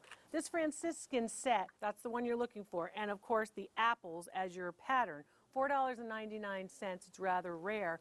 Retail value on it, $10 for the set. Textured green glass, looks like the 1970s. See this mark right here? See how it looks like it's like an angle at the bottom? That's what you want to avoid. $19.99 is what they want for it. If it were Blanco, it would be worth about $100. It's not. Retail value on this piece is about $25, so I'd walk by that. English pottery, you see it right here, English ceramics. You're looking for the flowers, right? Inside and outside. This is Ainsley.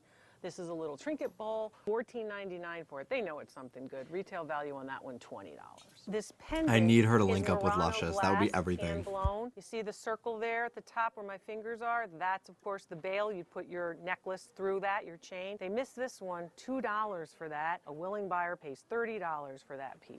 Miniature teapot made in Japan. Here's your mark. But what you're looking for is the color of the lid is the same as the color of the edge. So that's one of the telltale signs that you have the matching lid too. They want $7.99 for it.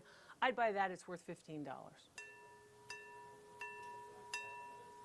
Does that sound pretty? Well, it's cheap glass, it's not crystal. The tinging doesn't mean anything. It's nonsense, the tinging. They want $2.99 for it. It's worth $5. This is an oil lamp. I hate the tape. Do you see the tape? I hate it. Why? Because the tape is going to attach. It's going to take off the finish. It's a problem. I know there are problems. They're trying to keep the original Hurricane on it. You're looking for, of course, the wick. You're looking for the font. It has the original base. This piece dates to 1910. They want $9.99 for it. I would buy that. I would purchase it quickly. I would run with it. It's worth $80.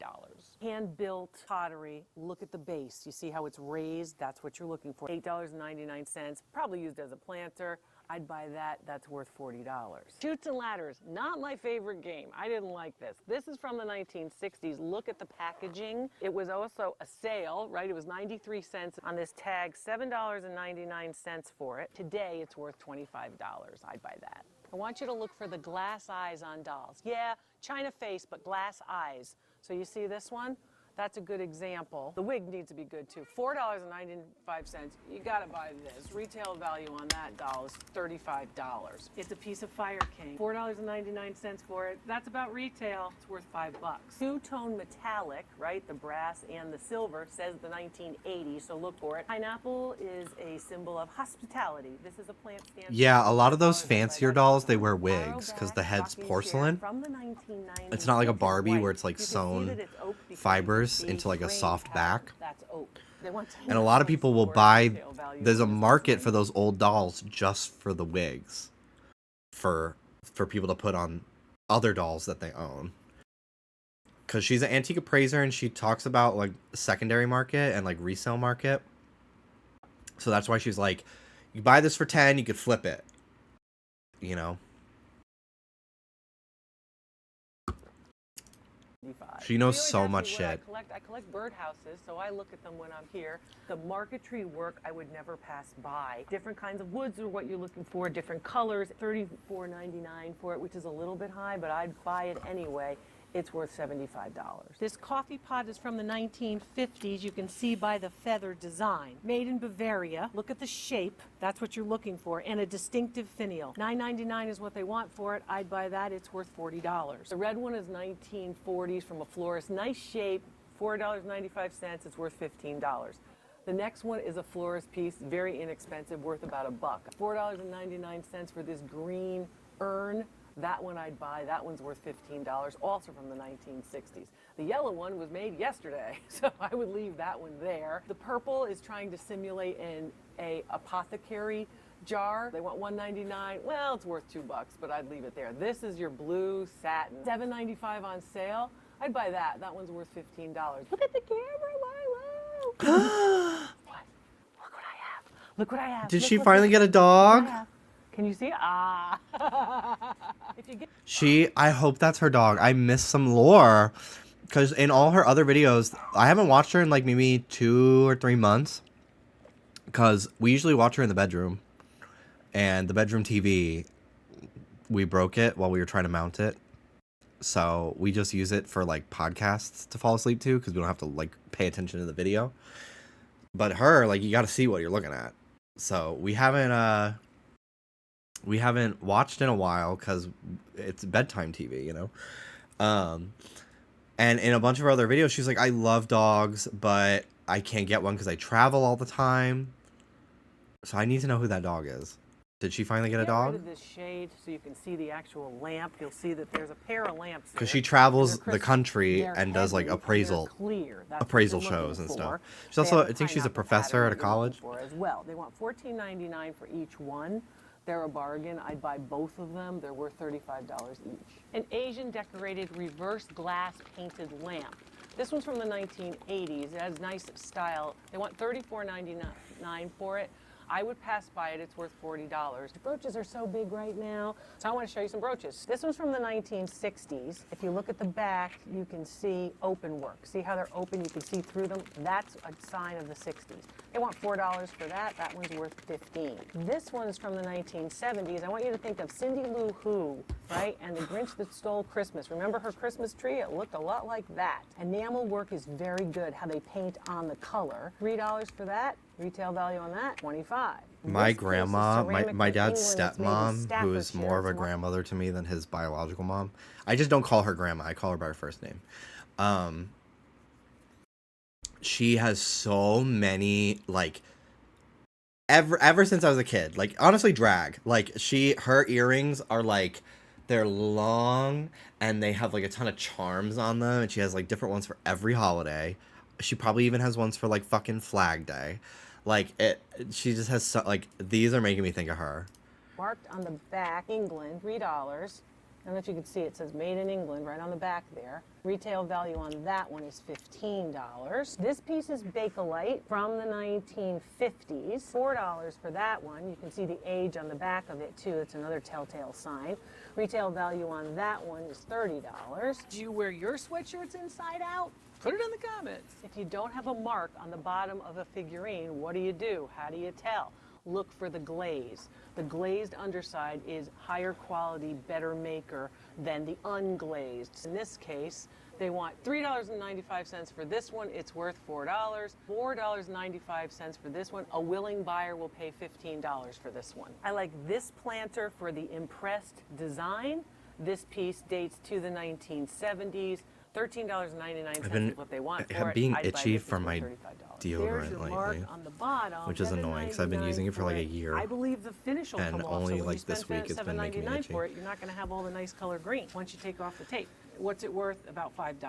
This piece is Shenango pottery. Look at that nice green color. That's what you're looking for the What a weird product. $6.99 for The it. green and black. I'd buy that. Retail value on that $15. This piece doesn't have its lid, made in Japan, hand painted, $7.99 for it. It's worth $15 without the lid. It's worth $40 with the lid. What's hot now? Brutalism. You see these very sharp lines, geometric kind of style. That's what you're looking for from the 1970s. $5.99 for it. I'd buy that. It's worth $50. Love fish. Jeez. This is solid wood and carved, heavy. So look for the weight. $9.99 is what they want for it. I'd buy that. It's worth $25. This serpentine blown glass bowl, $9.99 is what they want for it. For $10, I'd buy that. It's worth $20. Shells are always popular. People like those shells. $24.95 is a little high. It's probably worth $25, so I'd pass by that. This piece is glass. You see that swirl at the bottom? That's how you know it's glass and not crystal. $7.99 for it is still a good bargain. It's worth $15. This is an oil lamp, and it's marked Aladdin right here on the knob. You have to look at it pretty closely, but it's been electrified. So the shade is new, the hurricane's new. This piece dates back to the early 20th century. They want $24.99 for it, which is a good deal. I think electrified is how they clean like jewelry and stuff, right? Like they put it in water and they like zap it or something, and it gets all the gunk off. I think that's what that is. That piece is $50 in this condition. This is a 1970s oil lamp, trying to look like the colonial period, trying to look like the 1780s. Why does it try to look like that? It looks like a candlestick. It's long, it's got these steps, kind of has an urn middle. Very typical of the candlesticks of the colonial period. $9.99 is what they want for it. All these things just make me think of like Christmas time. Golf clubs are because like my grandma had a bunch of shit like this in her house, and we'd always go to her place for Christmas Eve. Metals are hot now because it's the 50th year revival of the 1970s. An exotic piece. They use it for wall art. Sound waves. Okay. $34.99 is what they want for it. It's a little high, but I'd buy that. It's worth $50. I've taught you what the difference is between a light and a lamp. A light is electrified. A lamp has a fuel source. This is a light and a lamp. So there's the light, and here's the lamp, like Aladdin. $2.99. It's probably worth $1. It's 1 pound of pure honey. I'm 50 pounds less of pure honey. Piano babies. That piece dates from about the 1920s. You can see it's English because of the costume. $9.99 Ugly for ass it. baby. Retail value on that piece is $45. If it's haunted, I'm sorry. From 101 Dalmatians, which premiered in the 1960s. It was actually the first film I saw in the theaters as a little kid. And you can see the mark right there. The label is still on it. It's in great condition. $9.99. Evie ass baby, and that piece is worth $35. Jeez. Japanese knockoff. I teach you in another video how to tell. There's the mark on the bottom. $4.99 for it. I'd pass by that. This is Occupy Japan wear. Made in Occupy Japan and marked right there. You can see it right there. They want $3.99 for it. It's a piece of bone china. It's hand painted and glazed. Retail value on that, $12.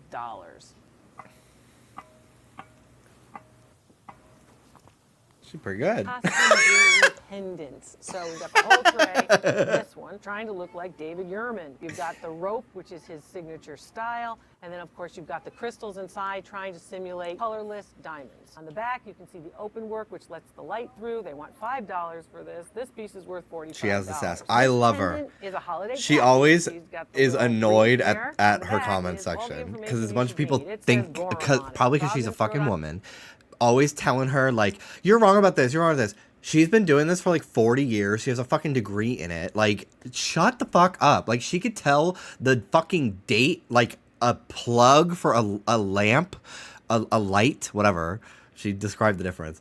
Like, she could tell what, like, decade it was made in based off the shape of the prongs. Like, shut the fuck up. She's so fucking cool. And she's always just like, people are always telling me, what are you, some kind of clean freak because I'm wearing gloves? No, it's because I don't want the oils in my hands to damage the product.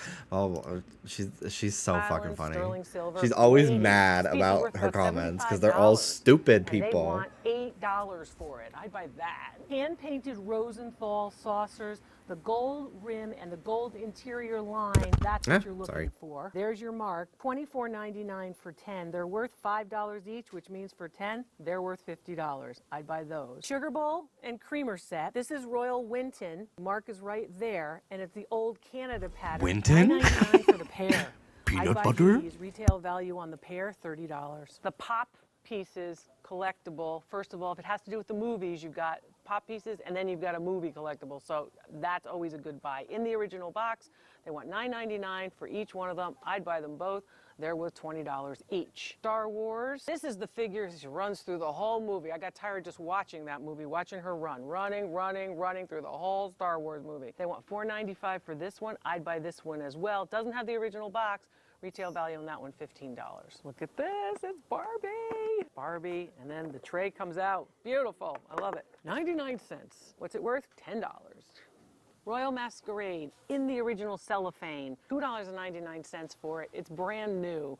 It's worth $20. I'd buy this. The Coach purse here is from the early 2000s. They want $25 for it. I'd buy that.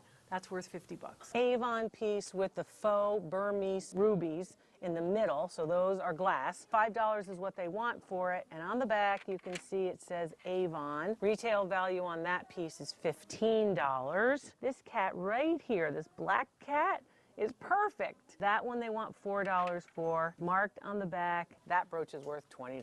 I love a jewelry grab bag. I think everyone should have jewelry grab bags. They're wonderful. They're always a good deal. This one's $16.99 for all of this. I can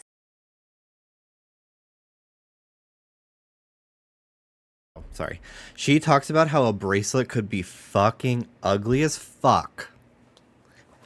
No one would want to wear it, but it's worth a lot of money because people take them apart and use the beads to make their own jewelry for other crafts, to replace something on their broken stuff.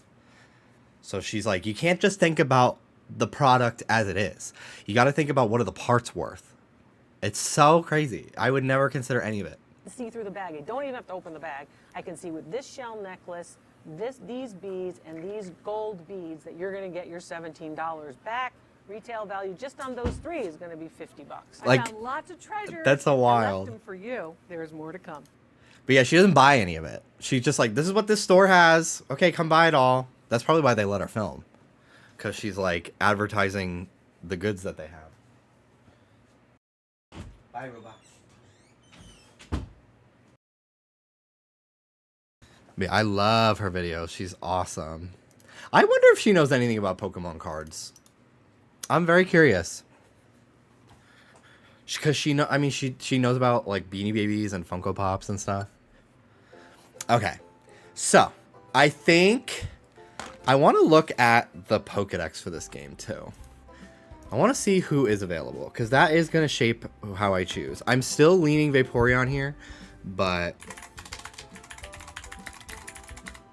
Pokemon XD. Okay, obtainable Pokemon.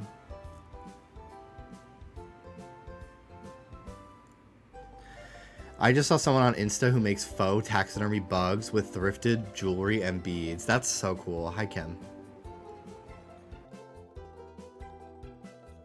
Hello, hello.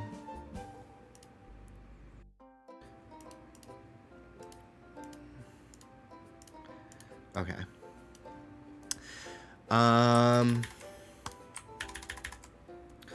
We got Eevee. Obviously. Teddy Ursa, Ladybug, Poochyena, Houndour.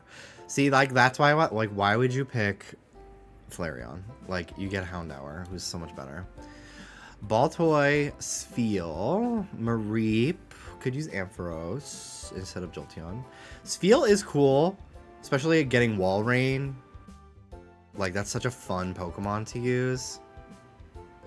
But I think I'd prefer Vaporeon. Shroomish, so fun. Spinarak, Carvana, Delcatty, Voltorb, Makuhita, Vulpix. Vulpix look chopped in this game too. Ralts, oh my god, yeah. So I'm definitely not gonna do Espeon. I want to use Ralts.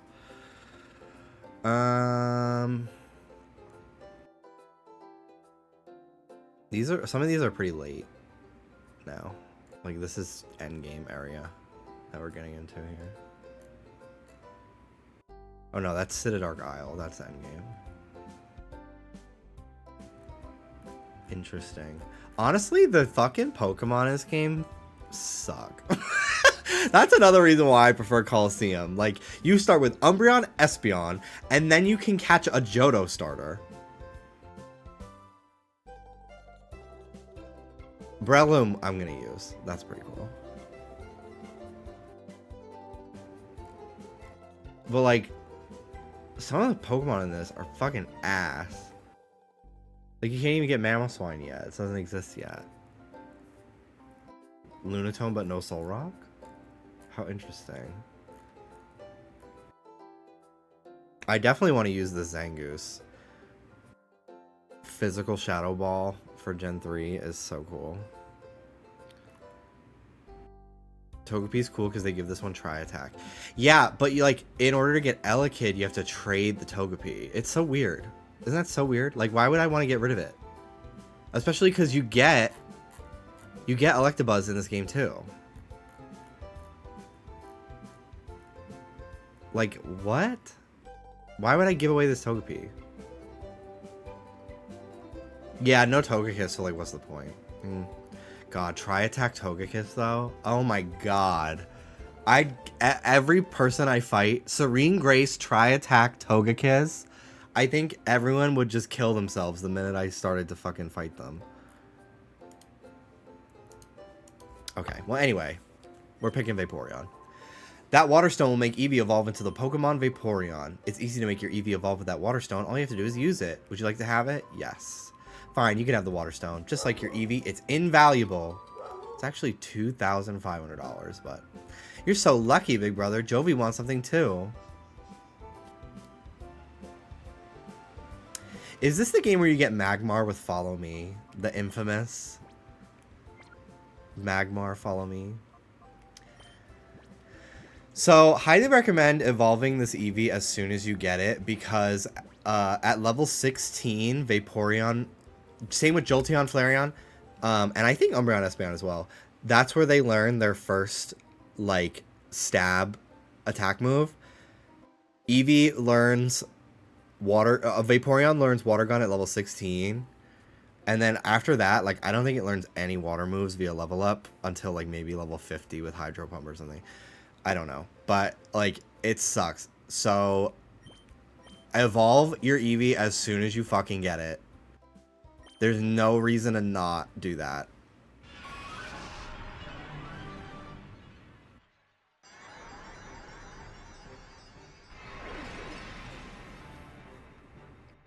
Finally, I don't have to look at this thing anymore. Like, look at the fucking sparklies around it. She looks so cunty in this game. It's so sick, dude. Look at it. Just sparkling. She brought glitter to the battlefield. It's everything to me. And she's just taking a sip. Take a sip, take a load off. Okay.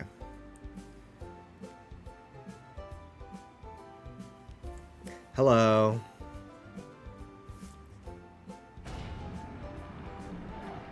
The most inconvenient fucking bridge ever. I guess it's so boats can get through, but it's stupid. Whew, that settles that. All fixed. You want to talk to me? Yeah, the part shop is ours. Huh? You need a machine part? Where's Grandpa? He's gone off to Dr. Kaminko's. Ugh. When my grandpa gets excited over some mechanical thing, he's like a shot. He's off like a shot. Never mind the shop or his grandson, me. I'll find that machine part you need. Can I get you to come to our shop? Man, Grandpa should be so lucky to have a caring grandson like me looking after him.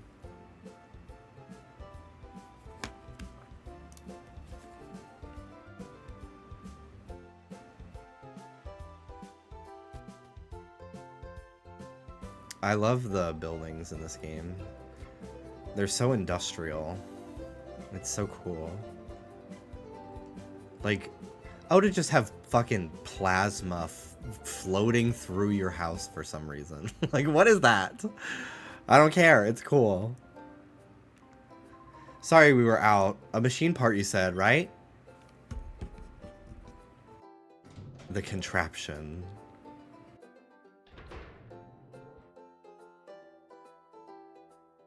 They're in a giant gaming PC. Yeah, that's liquid coolant. Here it is. Here it is. This is it. Here you go. It's a rare item, that machine part. It took a while to get the order in. How's your director, Professor Crane, doing? Ha! The lab's director was abducted by some goons with shadow Pokemon. I've been through something like that before, but who would have thought it'd happen again? What happened to you? I've been through something like that. Is he from Coliseum? No way. Yes, he is. Oh my god. He's one of the kids grid. Holy fucking shit. See, this is why. This is fucking why we need Coliseum first. He's one of the fucking, like, kids that you get, like, you get Puzzle from Duking and stuff. And now he's in this game.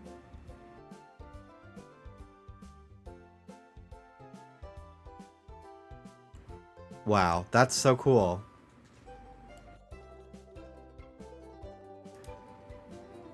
Oh yeah, there he is in Coliseum. Ew, he's so ugly.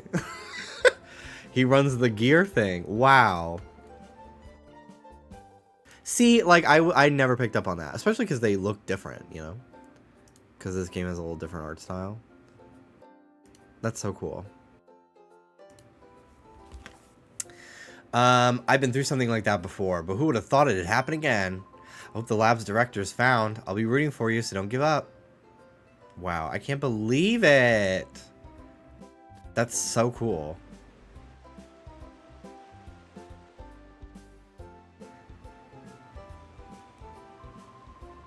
That luxury cruiser moored behind the parts shop belongs to Mr. Varick.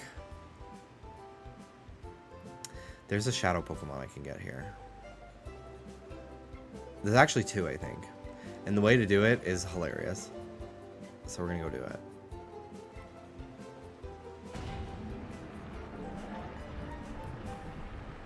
But first I want to talk to the people in these houses.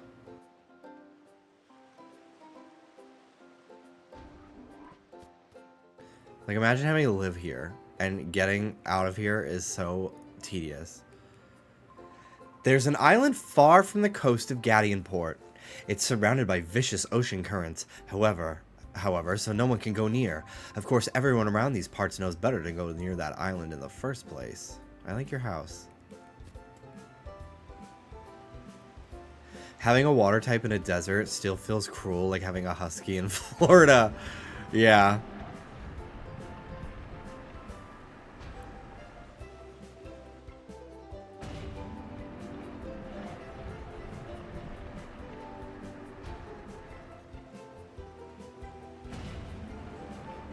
Okay.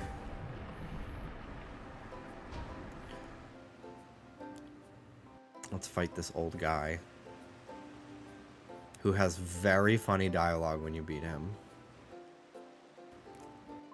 Hey, welcome, youngster. No words be spoken, no question be asked.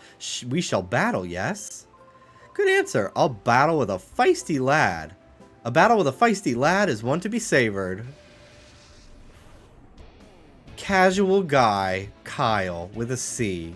For the first time in history, someone named their kid Kyle with a C.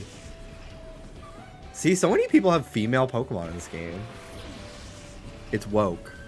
Because usually I feel like in Pokemon games, the gender of the Pokemon matches the trainer. So why the fuck does this old man have a shadow Pokemon? I thought you were a casual guy, not a villain. Special Bite is fierce. Alright, let's use Shadow Blitz.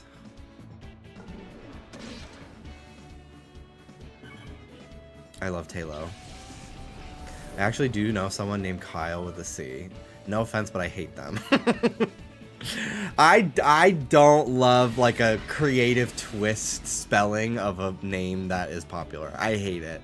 It's very, like, fucking Baptist. It's very, like, wasp mom thing to do. I don't like it. Especially as someone who has to Google people Google celebrities all the time for my job for the podcast. Like, finding out that someone's name is like Kaylee, but it's like Keylighet. Like, what? It's so annoying. Is the Vaporeon shiny? How come it's sparkling? It is not shiny. It's just cunt. That's it. It just does that. It's just cunty. As someone with a creative spelling, agreed. Because it's also like you're constantly just having to correct people on how to spell your name. The way you shaded Chapel Rome with that. Well, she goes by Chapel. She didn't choose her name.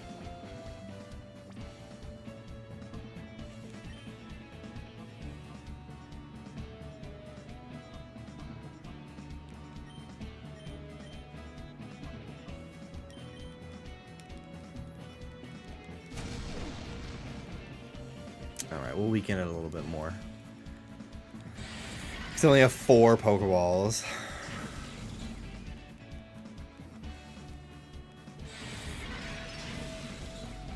There was somebody the other day.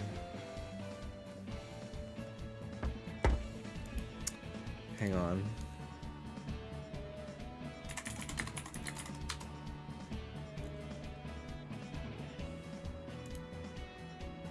Okay. Yeah. So I was looking up for B-roll. They were talking about this woman named Sophia Franklin, and she created Call Her Daddy with Alex Cooper. And then they had a falling out, and Alex Cooper, like, she left the podcast and she like sold her share of it, and then like immediately after Call Her Daddy got bought for like millions of dollars, and like she lost out on millions. Horrible. Like, I think if that happened to me, I would need to be institutionalized. I would be so depressed. Anyway, her name is Sophia Franklin. So I'm trying to find, she has a book coming out, and I'm trying to find pictures of her for B-roll. So I type in Sophia Franklin, and I'm getting a bunch of articles about this woman who like went missing for 4 days because she got washed away by a river, and like she survived in the wild until she was found. And I was like, this is so fucking crazy. Like, this poor woman, like, oh my God, I gotta read this book. And then they start talking about Alex Cooper, and I'm like, what the fuck are they talking about? And her name is Sophia Franklin, Sophia with an F, which, like, okay, whatever. But then her name is Franklin with a Y. And I'm like, oh my God, I hate this. I hate it.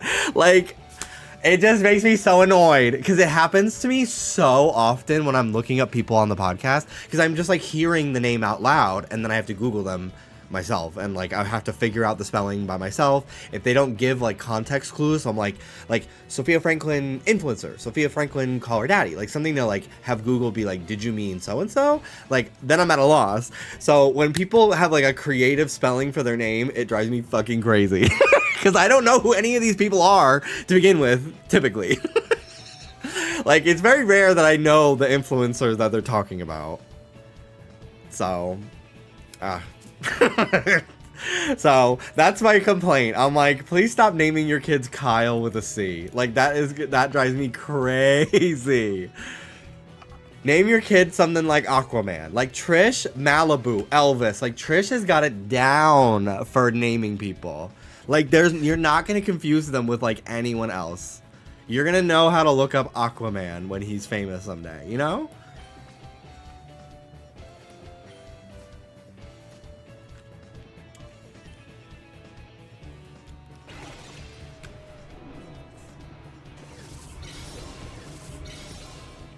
There's another influencer. Her name's Alex. There's so many Alexes, and they're always talking about them because they're very popular.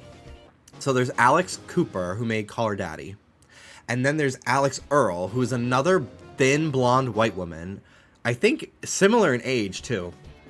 And they also were part of the same podcast network, and then they had a falling out. So there's Alex and Alex, and they both look alike, and they hate each other, I think. But Alex Earl spells it A-L-I-X.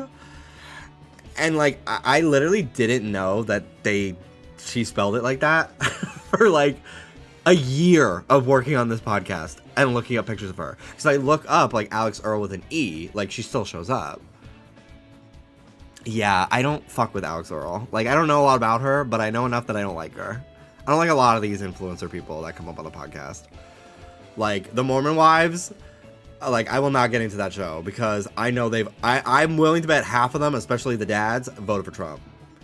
I've got a fucking screenshot that I saw somebody post like 4 years ago of Taylor Frankie Paul being like, "Make America Great Again" on an Instagram comment. I'm like, okay, well, that settles it for me. Like, I'm not getting into this show. Like, and it's so crazy to me. I like the fact that like these Mormon wives are so crazy, and then they're horrible people, as we found out, right? And they're having all their shows like canceled after like they canceled The Bachelorette because Taylor Frankie Paul has horrible videos of her like abusing like her shitty ex-husband. Like, they're both bad for each other, but like in the video, like a child gets hit while they're fighting. So she's a bad person. She's a bad person. He sucks too. Her husband, piece of shit as well. But anyway, she became The Bachelorette. And then all this shit came out, and then they had to cancel The Bachelorette because she might go to jail, like, allegedly. Like, it's crazy. And she sucks. She's just a bad person.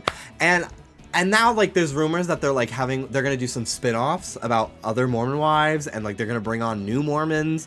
And I'm like, I just don't understand why we think that investing in people who think Jesus Christ came to America after he was resurrected is a good financial investment. like we all know Mormons believe weird ass shit, right? Like people know that, right? Like, I understand like wackos make great TV, but at a certain point you gotta realize like the money you're not gonna see a return on that if they're a bad person. Like, it's so weird to me. Plus, like, I'm sorry, the Mormon church is like, most of these like religions are homophobic, but like Mormons are like super homophobic. And I'm just tired of these people getting platformed. Like, this is an indication of the fucking rise of conservatism in this country. I'm sorry. That, like, half the fucking people on Dancing with the Stars are fucking Mormon wives. Like, I don't care how many gays do their glam. I want to see who they're voting for. Thank you. Thank you.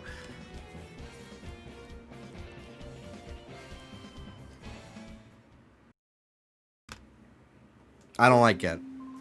Sorry for judging all Mormons, can't judge a book by its cover, but, I mean... We've got decades of evidence of weird ass shit that they do. Same, you know, like I don't care really. I don't really care. Too bad. I guess I lost that one. That machine you have on your arm is quite the getup. The way it lights and pulses and all is mighty impressive, whatever it is. I thought for a second there you'd taken my Pokemon. You know, lad, ever since I battled with you, I've been missing a Pokemon. It's an important, precious even Pokemon I'd gotten as a gift. Do you have an idea what came of it? Yeah, I don't at all. Sorry. Bye, dude. That sucks. See you later. Hope you find it. He has no idea I just stole it. It's so stupid. Also, like, who gave that to him? And why did they think, like, yeah, we need to give this guy a shadow Pokemon. That'll help our plan. And it's a fucking Ledyba. Like, what the fuck ever. Unfortunately, Mormonism as a whole is kind of fucked up. Tyler Glenn, the lead singer of Neon Trees, you know, here we go again, I kinda wanna be more than friends, like that song. The Neon Trees, they were all Mormon, and I think most of them still are, but he was Mormon. And he, like, was really into it. Like, he really believed it. But he's also gay. And he came out in, like, 2014, 2015. And it was really difficult for him because it, like, they believe it's a sin. Like, they believe it's wrong. Like, it's really bad to be gay. You can't, and it's pretty crazy. And then the Mormon Church, I think in 2016, made an amendum that they were like, children of gay parents, if you want to continue to be a Mormon, you have to disavow your parents and, like, cut them off, basically. Like, cult style. And, like, that was when he was like, I need to leave this church, because, like, my family, like, in order for my family to stay Mormons, they have to not talk to me anymore. In order for me to be a Mormon, like, I have to go to conversion therapy. Like, what the fuck? And then he started, like, really learning, like, the weird ass shit that they believe. in Mormonism, like the Jesus came to America shit that like they don't really tell you on the surface level, but like it's a part of the belief, right? If you don't cut them off, they shame you and ignore you in church. Exactly. So, hold on.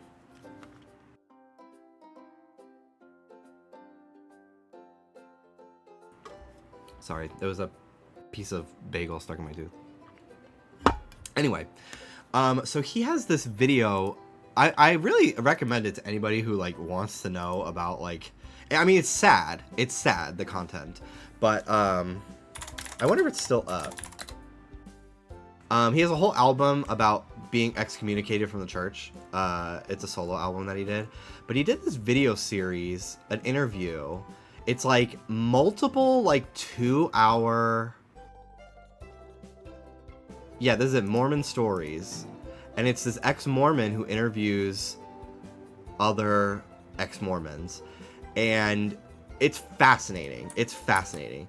And it really like made me learn all about how horrible the Mormon church is to gay people. I'll link it in chat. I'll link part 1. It's two 2-hour episodes, and they're fascinating, and I highly recommend. And he's also gorgeous, so that's fun. But I listened to those, and it like almost 10 years ago, and it like blew my mind. It blew my mind. It was really crazy.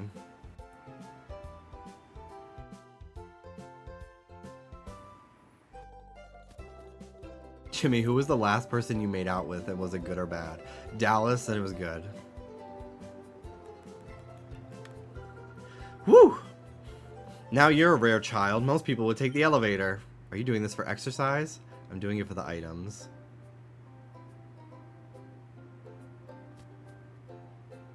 Because there's items around.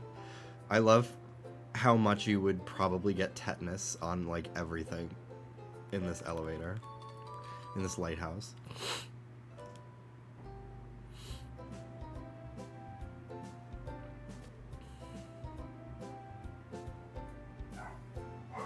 What does this guy have to say? When I look down from the top of the lighthouse, I get frightened as if I'm being sucked down, but that sensation of falling, it grows on you. Oh my god, okay. What the fuck?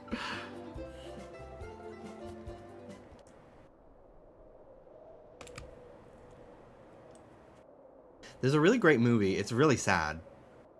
It's called Boy Erased. And I don't know if he was Mormon, but he's definitely religious. And it's a movie about conversion therapy. And Nicole Kidman's in it. Troye Sivan's in it. It's a great movie based on a real story about a real guy who went to conversion therapy. And yeah, it's a really important movie. I think a lot of people should watch. And then afterwards, you can watch But I'm a Cheerleader, which is another conversion therapy movie, but it is high camp comedy with Natasha Lyonne, Dante Bosco, RuPaul. I love that movie. It's one of my favorite movies ever. And it's like, it's a more optimistic of like, yeah, this is really horrible, but the community that it highlights the community that you can find. To like within being queer, and it has a happy ending. No spoilers. Boy Erased has a positive ending as well, I guess. But it's like heavy, like it's real. It's like it's not a comedy. It's a true story. It's a drama. Couldn't think of the word. Oh my god! Stop that train! I want to watch that trailer again. This is RuPaul's new movie that's coming out. It's coming to theaters. It genuinely, like, it's giving, like, scary movie, camp, comedy. I'm so excited for this movie. This looks fucking hilarious. This is, like, 2000s camp movies. Like, I'm so happy that a comedy like this is coming back. Madam President, we have an emergency.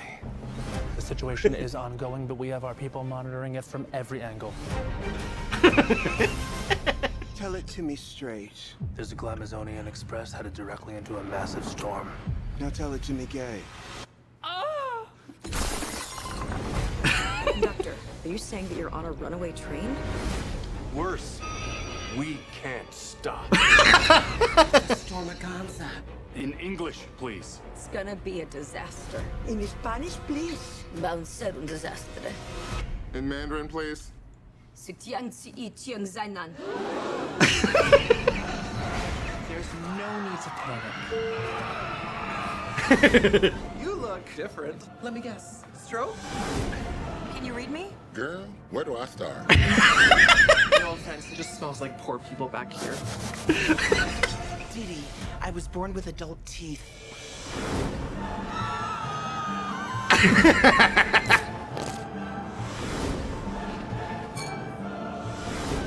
Would you mind helping me with my mother? Of course.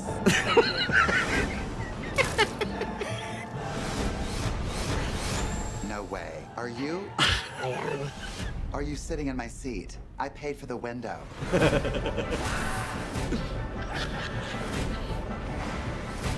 As if this day couldn't get any worse. Do you really think I want to deal with that mess? I don't even come in on Fridays.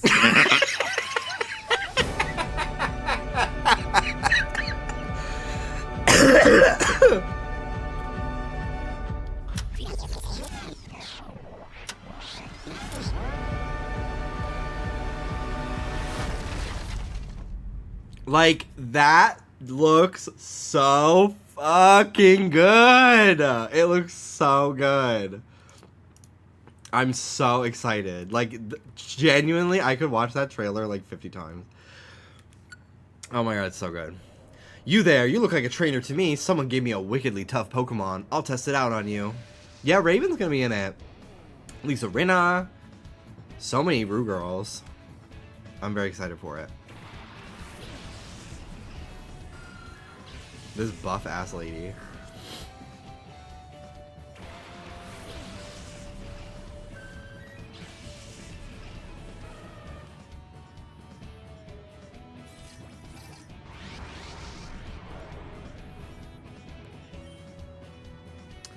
All right. Lick.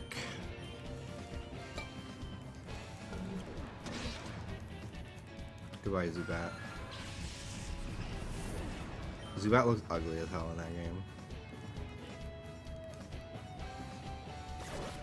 Ugh. Wet ass tongue.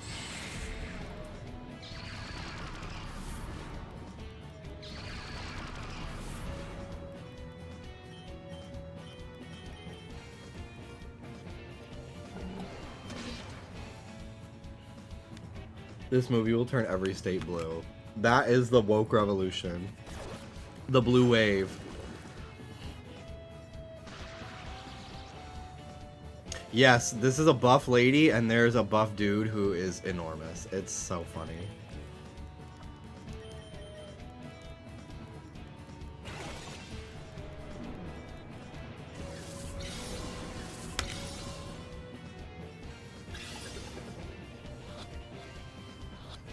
Give me your Poochyena.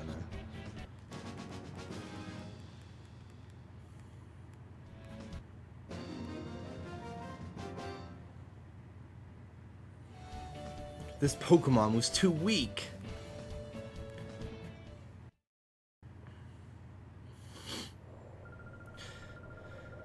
What was that all about? I joined that organization because they said they'd give me a strong Pokemon, something that's not like the usual ones. Well, what was so tough about that? I was conned. The organization I joined? I can't remember what they were called. They said they didn't have enough supplies, so they wouldn't even give me a uniform. Maybe they're poor.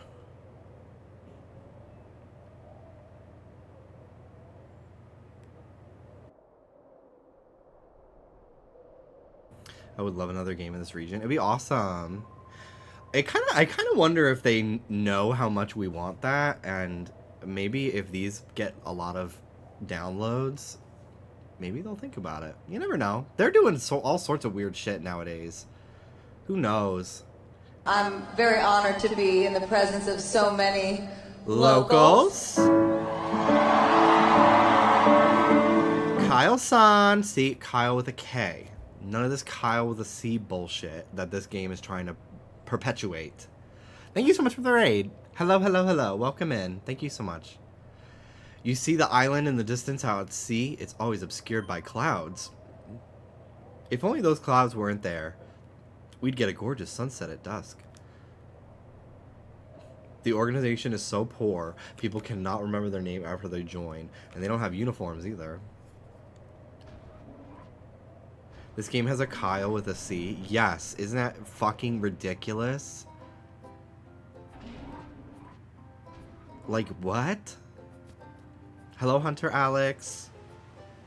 Hello, unexpected lady. Ah! Sorry, I just wasn't expecting you.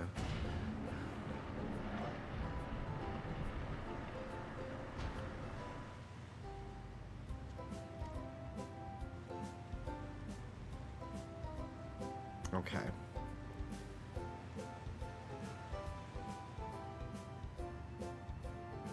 We've got a good group of Pokemon now. I'm gonna heal up my guys.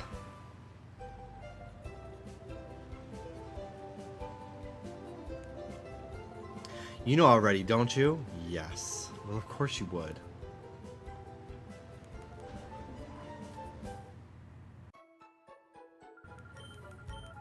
I love the PC in the Pokemon Center in this game. It's so Xenon Girl of the 21st Century. We restored all your Pokemon to perfect health. Thank you. We're lucky to have Pokemon Centers. I mean, it's free. It doesn't matter how many Pokemon you have. A Pokemon Center restores them all for free. Isn't that great? It sure is. What's upstairs? A library. Been up on dry land for so long now, I'm losing the feel for life on the sea. I've assembled all my supplies and my Pokemon are restored to full health, but who knows when the next ship will set sail. Why haven't they made a Pokemon form as cool as Shadow Lugia? They tried with that Shadow Mewtwo, but nobody moved. Nobody fucking moved.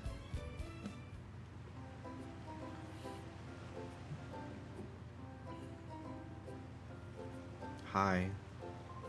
Hasn't been much for sailors lately. They've taken up to whiling their time. Again with whiling. Who the fuck says that? They're whiling their time. That's the second person in this town that has used that as a phrase. They're all burly lunks, though. They're not the sort of cultured type like me can associate with. I wish those lugs would go back to the sea already. I always thought that Planet Fitness came up with the word lunk. Because they have the lunk alarm for guys that slam weights. Oh my god, there was a guy at the gym the other day who I think wanted us to leave. So he was slamming the weights. And I'm like, bro, I can lift more than that, and I don't slam that. Like, that's so embarrassing for you. And he probably slammed those weights on, like, the cable machine easily, like, 40 times. It was so fucking obnoxious. He sucks. He's such a loser. So pathetic. Now, look here, boy. The Krabby Club is only open to tough trainers. I suppose I could let you in if you could beat me in a battle. Let's go for it. Shadow Mewtwo's ugly, and he's got a big crystal growing out of him for no reason. Like, what is that? It looks painful. Wingull! And Lotad. Those are great Pokemon for a sailor to have. I love it.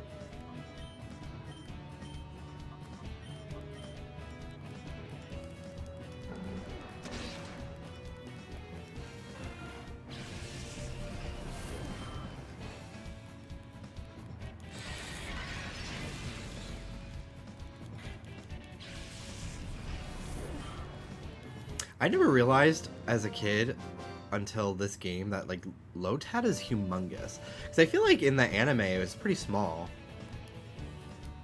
But it's pretty big in the games. Even to this day, like in Sword and Shield and stuff. You're quite strong, I must admit. I sense a fantastic potential in you as a trainer of Pokemon. The more you battle, the stronger your Pokemon shall grow. It's up to you to put in the effort. No rule forbidding anyone but tough trainers from entering the Krabby Club. We have so much idle time on our hands, I decided to play a little prank on you.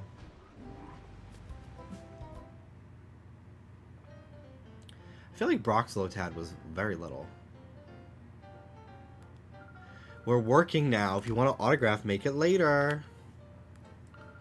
My dancing is entrancing. These gay people. Let's hear it. Razzle and Dazzle. Those girls are top-billed duo of the Krabby Clubs. They call themselves magicians. They can sing, they can dance, and they do decent magic act too. They're a triple threat, and we idolize them. Oh, hey, you're the greatest magicians. Hold up, you're too young to appreciate these seats up close, lad.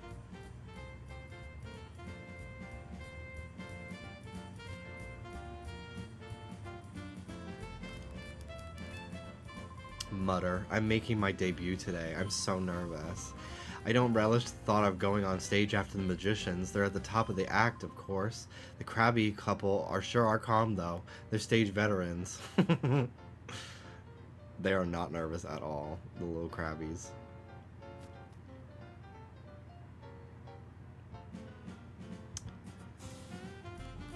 Usually, if no ships come into the harbor, my business dries up.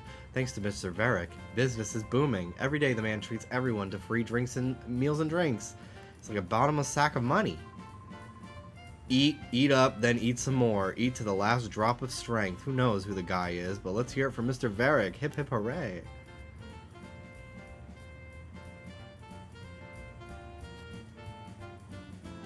Yeah, Krabby has a dark past. Hi, how are you doing? Let's have a look at the Vaporeon you're with. Seems to like you very much. Your Vaporeon seems to be very happy that it's with you. Thanks. That elderly gentleman with the entourage in the back? That would be Mr. Varick. He must be quite the VIP, probably. He's been letting everyone in the town feast on his money just because he'll be staying here for a while.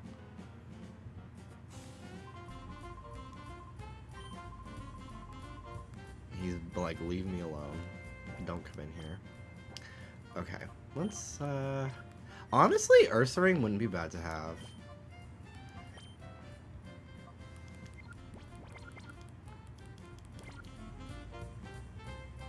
Especially because I think I get the TM for return pretty early in this game.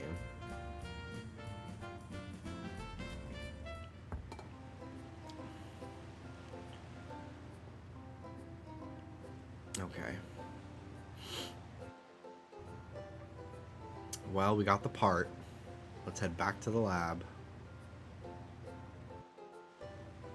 I could never tell what the sign said as a kid because my TV was so small. It just says welcome. It was so blurry though. Alright. To the lab with my stupid sister who I hate. Did you have one of those baby CRTs? Yeah, it was not like super little. It was like, but it was small though. But it had a built-in DVD player, which was cool.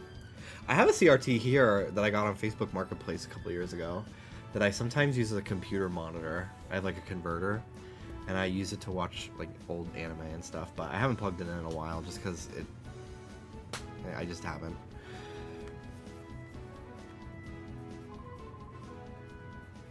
Oh, Jimby, could you wait just 1 second? Found some more memos I wrote up with the director. I think you should have them.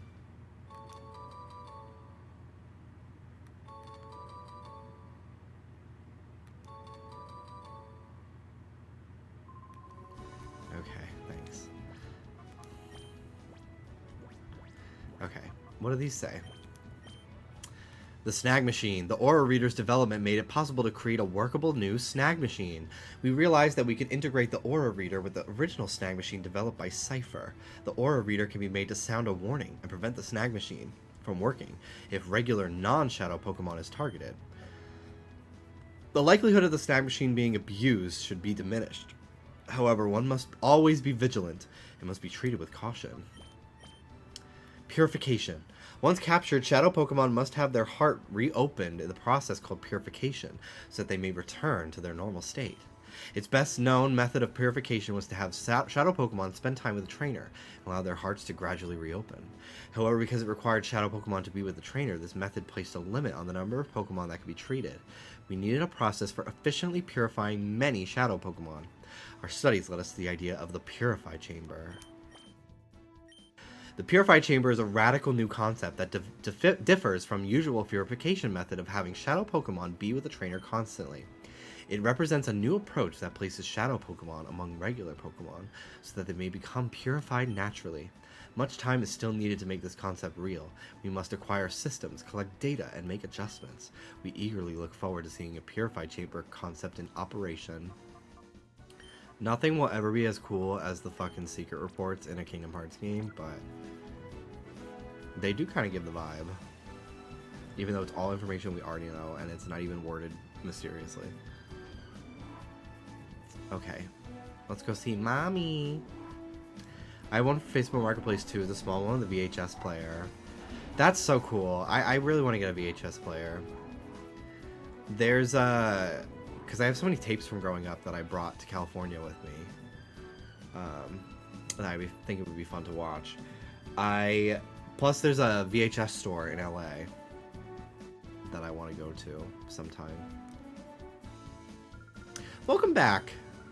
Was Jovi well behaved? We ran the errand like you wanted, Mommy. A bad guy tried to stop us, but a nice person helped us.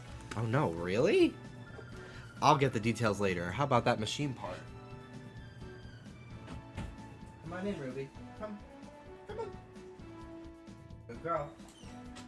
Hi, baby. Hi, baby. Hello, baby. Hi, baby. My parents got rid of all our VHS tapes. I'm trying to recollect. I had a bunch of Thomas the Tank Engine VHS tapes from when I was a kid that my parents gave away to like one of my sister's friends' little brothers. And I was like fucking livid because I wasn't even like old enough that I like wouldn't want to watch them anymore. Thankfully, people have uploaded them all to YouTube, but still, I was sad. I was really sad. I had so many. I'll get the details later. What about the machine part? Thank you. With this component, we can get down to the finishing touches on the purification chamber. I should take this down to the ground floor now. Are you sure? Don't drop it. I could do it. Runs. How's your shadow Pokemon doing?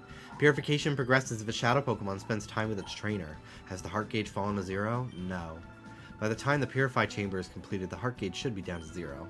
If the heart gauge has fallen to 0, that shadow Pokemon is ready to open its heart, but that alone isn't enough.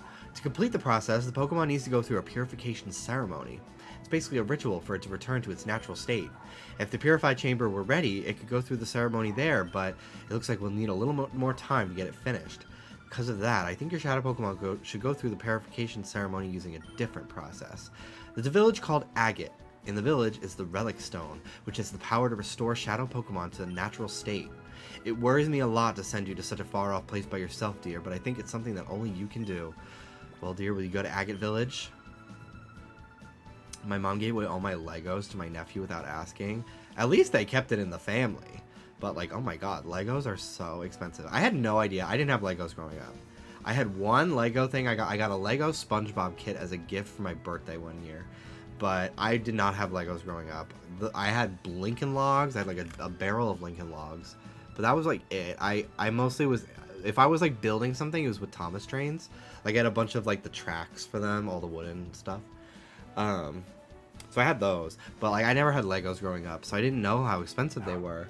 But, when the Animal Crossing sets started coming out, I was looking at the prices, and they're, like, $50 to $60. I'm like, oh my god. That's so crazy. Thank you. You know, Jimby, I'm so proud of how you're becoming more and more dependable. Agate is southeast from here. It's not very close. Go see a man named Egan there. Can I see it on the map?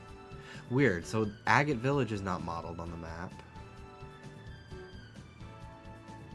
The manor is, that's so weird. Some of them are modeled and some of them aren't. That's so odd. Okay. That one Pokemon Lego set that's $800, that's crazy. Didn't know about that. The relic stone, which is used for the purification ceremony, is under the care of a man named Egan. I will get in touch with him so that he knows you're coming, Jimby. I'll do my best to get the purification chamber ready while you're gone. Please be careful. Okay. Thanks. How are my Pokemon doing? Are they fully healed? Yes. Okay. Off we go.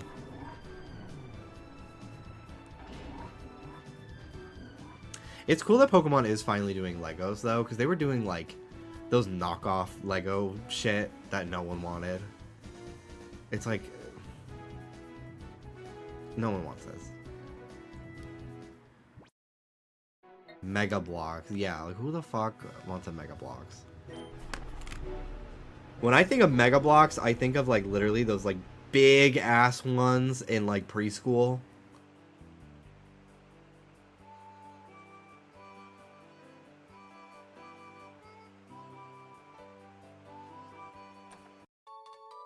Mega Bloks did Halo and World of Warcraft sets. That's cool.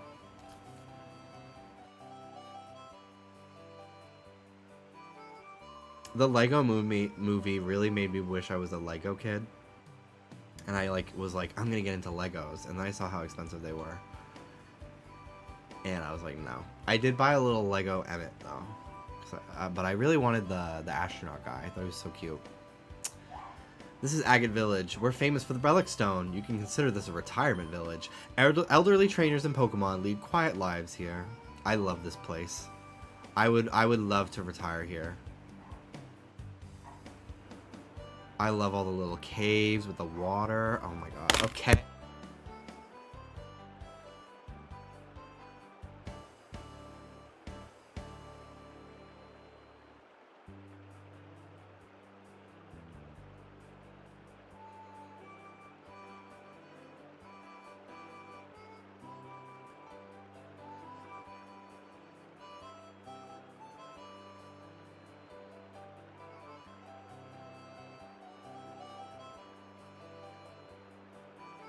He's gonna stay in here because he can't stop barking at the front door. Hi, buddy boy. Hi, buddy. You have fun today at the park? A hawk was circling you in the sky, yeah? It was kind of scary, though, right? He went to Petco. He got some new toys. He's a good boy. He's gonna be 2. April 11th is his birthday. You're gonna be 2! How amazing. Lay down, buddy. Okay. Ruby turns 5 in May. Wrong screen.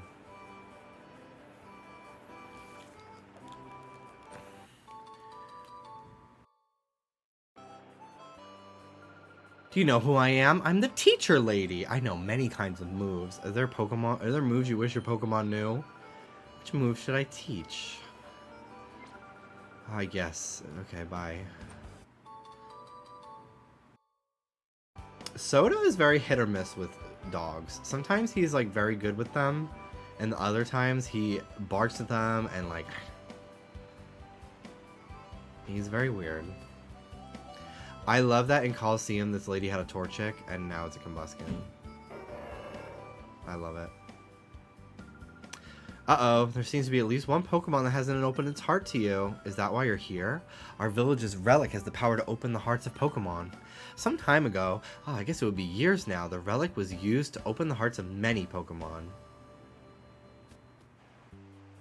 They just have so much like little clutter and furniture in these houses. I think they feel so lived in. It's so cute.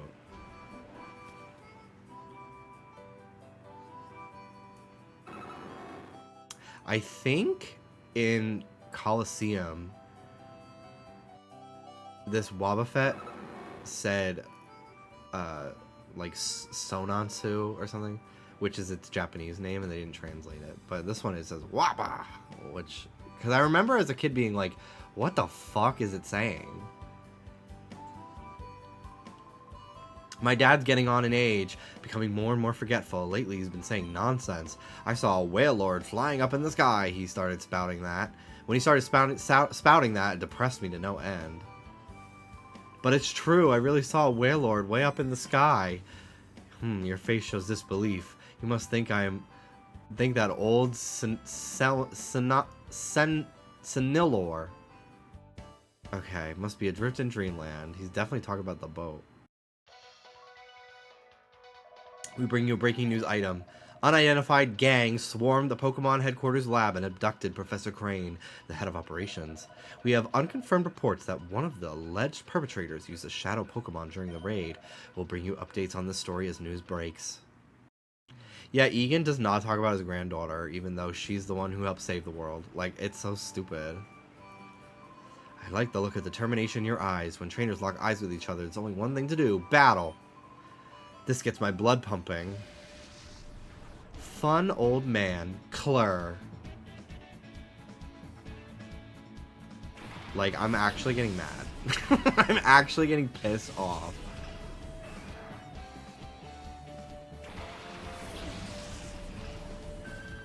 I think you can fight these people over and over and over to help purify your Pokemon, which is cool.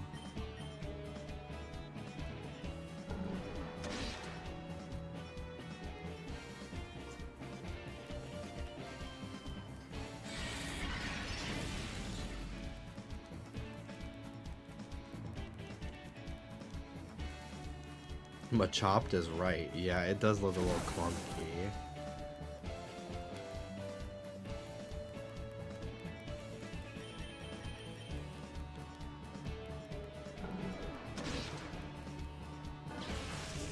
Oddish is so bouncy. I don't know if there's a Kangaskhan that anyone uses in this game, but it is maybe the ugliest fucking 3D model of any Pokemon game.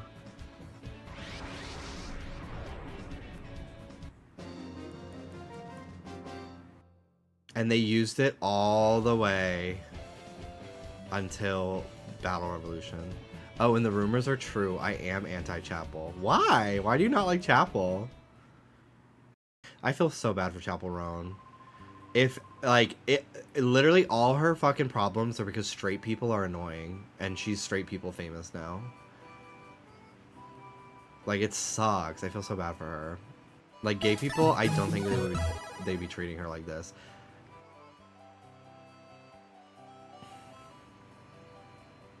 She was just hyped, but then just gave nothing. I don't know. I don't think so. She's working on music. She's like in an interim era.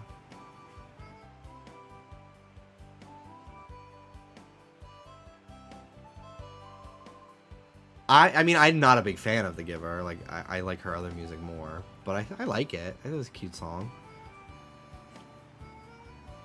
But, like, Good Luck Babe, that fucking rules. I love that song. Egan's house is right there. He went out earlier and hasn't returned. He went running off shouting something about someone coming or not coming. I can't quite remember, though. Is this the town with the old lady and her wolf boyfriend? I think she might be dead. Oh, no, there she is. There's her Poochiana.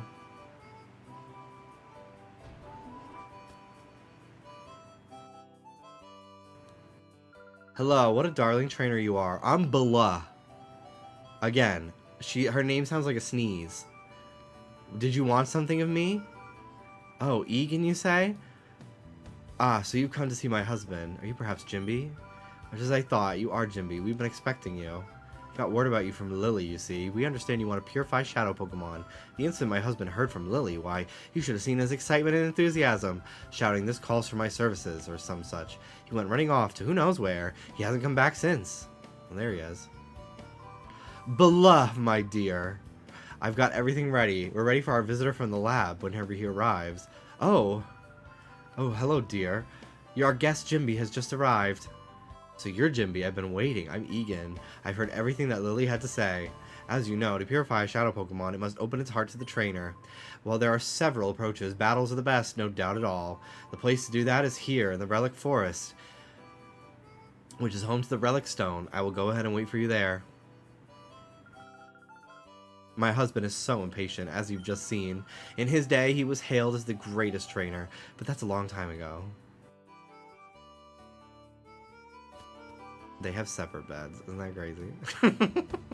My grandparents had separate rooms on my mom's side. And my dad, his stepmom, my grandma, my real grandma, whatever, they lived in separate states or separate cities. His dad lived in Saugerties, and he would drive down like once a month for like the weekend.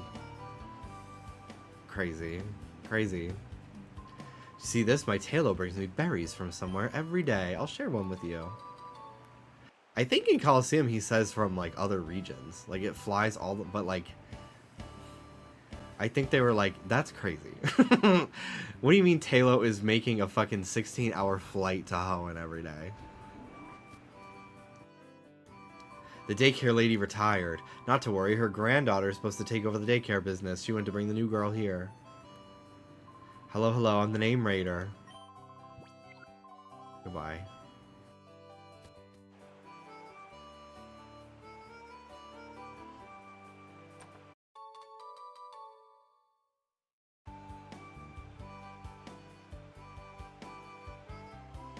Look at this big-ass Lotad!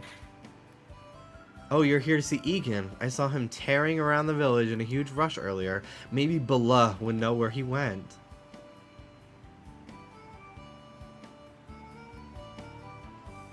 Well, we know where he went.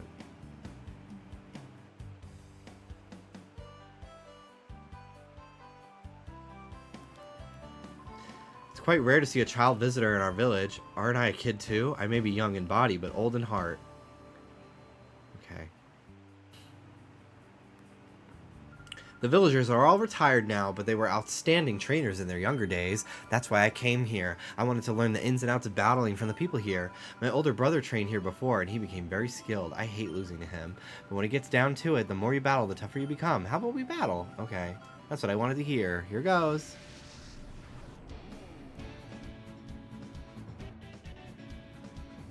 I like all the little poses that they have. It's cool.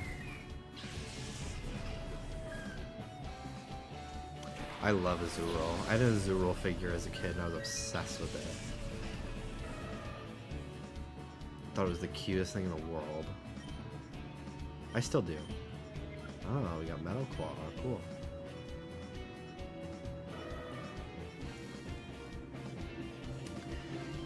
Okay. I don't know why they changed it to reverse mode from hyper mode, but I think it's like the same thing. They hurt themselves after every move or something like that.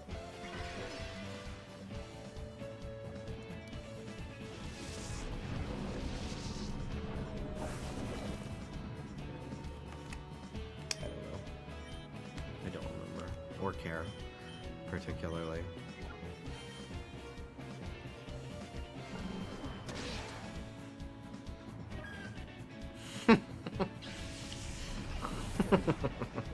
I love all the fainting animations. Why is Azuril not water type? I literally don't know. It's this. I always thought it was the stupidest thing ever.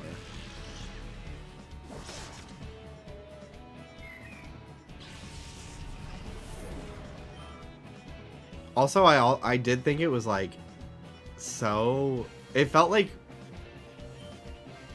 I think it's so cute, and I'm glad it exists. But like, giving Meryl a baby like felt so forced to me. Especially because like, Meryl itself is already not even that good. Hi Togepi, little baby,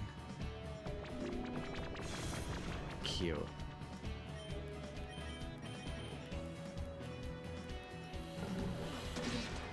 I love the waterfall in this town. This town is so Code Lyoko. That one like jungle that they always go to. So Code Lyoko. God, I want to watch Code Lyoko so fucking bad. My friends were watching it on Discord, and I like tuned in for a few episodes here and there. And I was like, oh, love it. Yeah. Whenever they give a Pokemon like a new evolution or like a baby form, the very next generation, I'm kind of like, why did you not just do it like Rosalia, for example? Like, why did they give it a pre-evolution and an evolution the generation after? Like, why didn't they just do it in Ruby Sapphire? And then I'm also like, well, why didn't you just save it for Diamond and Pearl? It's so strange to me. I'm not complaining though, although I got beef with Roserade. I hate that fucker's flowers. Rosalia's are so much prettier. I hate when food falls on my phone. Like, damn, I'm def not eating that. You could if you were brave. But your phones have so much bacteria on them, do not blame you. For some reason, my boyfriend hates Kolyoko. People who hate on Kolyoko because they're foreheads, I'm like, literally, like, after 5 minutes, you stop noticing it. It's, like, who cares? They're, like, literally the only one that even has, like, a giant forehead that's, like, distracting is Yumi. And even that, it's not even that bad. It's so stupid to me. But girl, it's a bouquet of flowers. Okay, but like, I feel very passionate about this. Rosalia. Cunt. Cunt. Cunty, cunty, cunty, cunty, cunty. Let's compare. Let's compare the material here. Okay? Rosalia. Serves cunt. These beautiful, like, detailed, beautiful roses. So pretty. Love it. Roserade. These blobs with circles on them that are all fucking conjoined. The fuck? They look so bad. I like, it drives me nuts. That's a fidget spinner. Exactly. They kind of look like they haven't even bloomed. It looks so bad. Like, what the fuck? How did we lose this? Someone, when I ranted about this previously, edited Rosalia's roses onto Roserades, and it looked so much better. As fully, like, sculpted flowers. It drives me nuts. I hate it. And it's a shame because Roserade is cute. She serves, especially in ZA, her running around. I've got to study more about battling.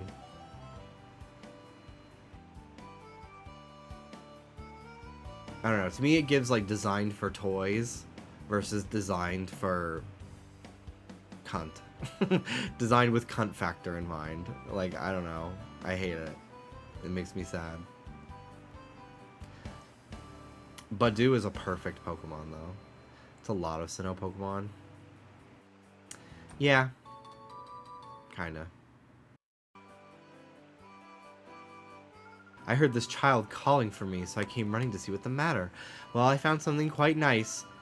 I know. We should have a battle and see if you can beat me, and then I'll happily give you what I found. I wonder if she even uses Poochyena on her team. Belish. Like, what the fuck? I'm getting angry. These names!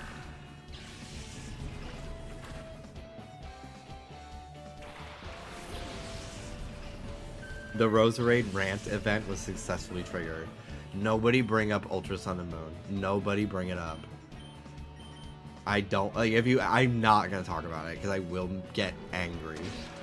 And I can't. Go check some VODs. I'm sure I talked about it within the last week. I never shut the fuck up about those games. Same with Omega Ruby. What about Scarlet Violet? I will be bitching about Scarlet and Violet even when we're at, like, Gen 15. Like, I have spent every day since those games were revealed shitting on how they look. I can't do it to my regulars. I just can't subject them to that anymore. Should I replay Three Houses or play the Ike game? Well, if you haven't played the Ike game, you should play the Ike game. I want to play that one because Ike is hot. Our Alamo, exactly.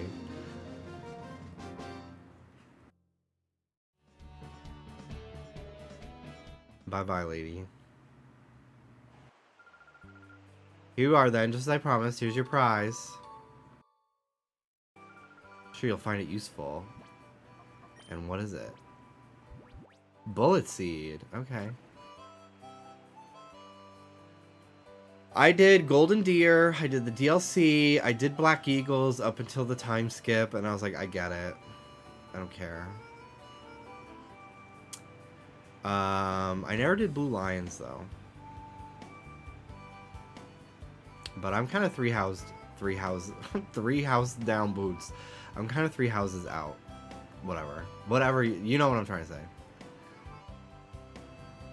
Girl, you do green pussy. Mama, this is poo. Mama, this is poop. Oh gosh, there's no path out of the village this way.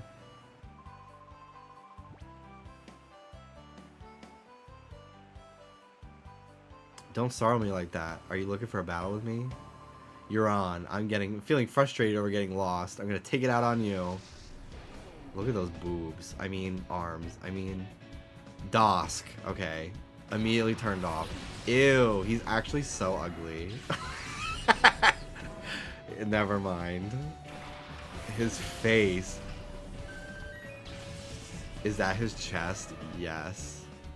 It is. He has a titty window. Honestly, his whole abs are out.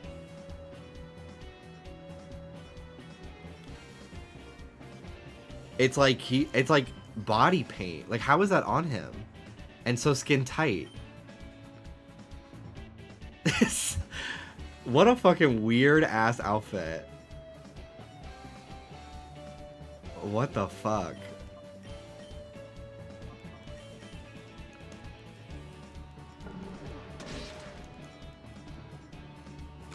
I bet he's hung though. I don't know.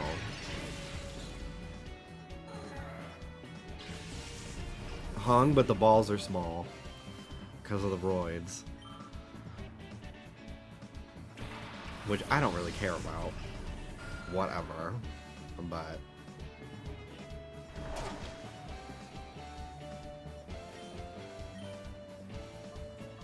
people really underestimate the fucking magic of a grower.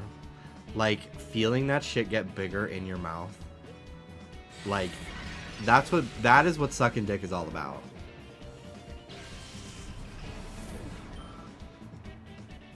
It's like those videos of bread rising. Like, it's erotic.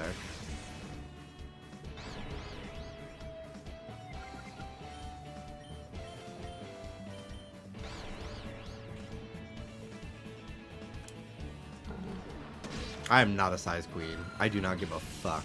I follow guys with fucking 10 inchers, and I follow guys with 2 inchers. They are all equally hot to me. I do not care. Not y'all talking like this in front of Teddy Ursa. I have a bad sense of direction. It's nothing to make fun of. My wife is dying of laughter. Hi, Diva. I came to have a look at the relic stone, but they won't let me in, and now I can't find my way out of here. I'm about to cry from frustration. Oh my... Bitch, get Alexa Pro. It is not that serious. It's a straight line back to where you were from. Like... This is not the jungle. This is a town with 3 buildings. Never doubt the power of a fat, short dick. Exactly.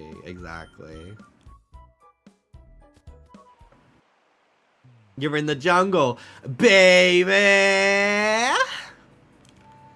Alright, how are we doing here on Shadow Pokemon? Okay, Teddy Ursa's almost ready. You must be the Jimby from that Egan was talking about. I heard you battle to open hearts of shadow Pokemon. The relic is through this cave. Don't give up. Okay. I'll help you purify your shadow Pokemon by having a battle with you. Are you ready to get started? Yes, sir. Gorps. Like... Did you order the thick thighs pussy salad? Yes. Yeah, yeah, yeah, yeah.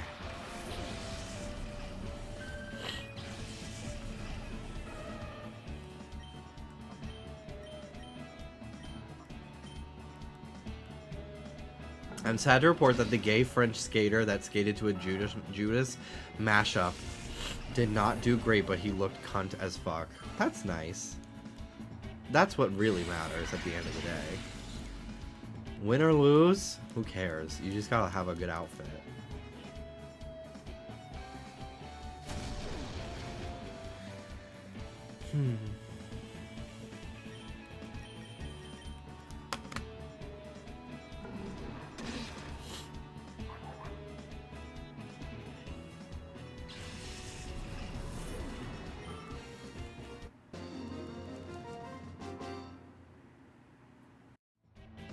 Wow, that was something. To open up the closed heart of a shadow Pokemon, entering it in battles is effective. That's why you should make shadow Pokemon battle whenever possible. I hope your shadow Pokemon gets purified soon. You're Jimby, aren't you? I've heard about you from Egan. Let's battle right away. Here we go. Joel's.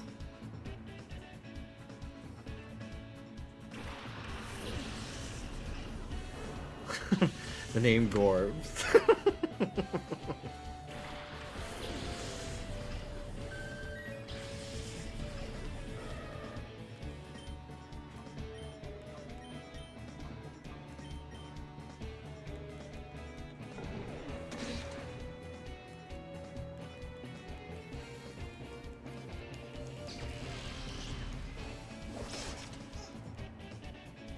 You got a toy, Ruby? How cute, baby. Hi, Wicked Rav. How you doing? Thank you for that 63 months. Thank you, thank you.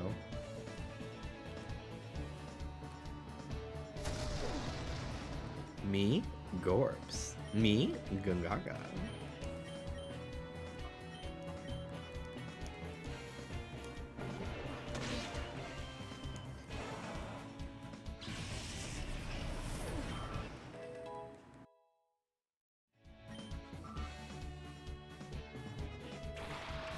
Arbok Gump Shot at Corfish.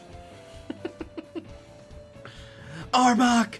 Use Gump Shot! Oh my god. There was, when I was a kid, there was this kid in the neighborhood, and he was on the autism spectrum, and he needed a lot of support. But he was really nice, and he liked Pokemon. So I would play Pokemon with him sometimes. And this was like in the Gen 4 era. It was Heart Gold Soul Silver. And we were at the pool and he was there because his sister worked as a lifeguard. And I wanted to battle him. So I went up to him one time. He was older than me. He was probably like late high school. And I was like 7th grade. So I was like very shy about my interests. It was like when I was like, I kept it really secret that I was like into Pokemon and stuff still. Because like no one else in my class was into it anymore. And like, I don't know, I just felt very self-conscious. I didn't want to be made fun of. So I like kept it very low profile, DL if you will, that I was into Pokemon. But I wanted to battle him. So we were sitting at a picnic table and you know, I'm trying to like mind my own business while we're battling. And then he's using legendaries, so he has Lugia on his team, and he starts fucking screaming at his DS, Lugia, use Aeroblast! I'm like, oh my god, and like everyone starts looking at us, and like the entire battle he's shouting commands at his Pokemon, which like, that's so iconic. Like, as an adult, that is so iconic to me. Like, that's so cool. But as a fucking, like, really timid, shy 7th grader who, like, didn't want anybody to know that I even brought my DS with me that day, like, I was like, how do I kill myself now? Like, I was mortified. So, shout out Zachary. If you're out there. Hope you're doing great. Hope you still like Pokemon.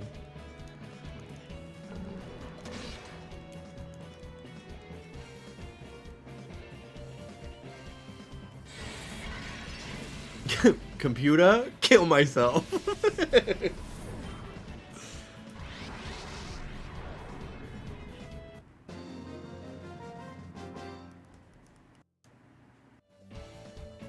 Handed the loss. Wasn't that a good battle? I learned something from it too. Oh yes, you know how a shadow Pokemon sometimes begins behaving strangely in battle? If that happens, calling out to that shadow Pokemon is supposed to help. Well, well, let this old woman come to the aid of pitiful Pokemon. Are you ready to begin? I wonder how a battle will turn out. I'm eager to find out. It's almost Easter, so I'm watching the Jenny Nicholson Easter play video yet again. Madam Lady. Matron Lady. Her name is Lady. With an I. Dude.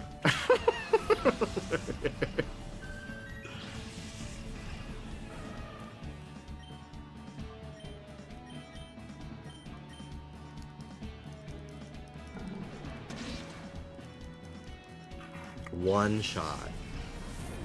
Special attack crunch is crazy. Bite, excuse me.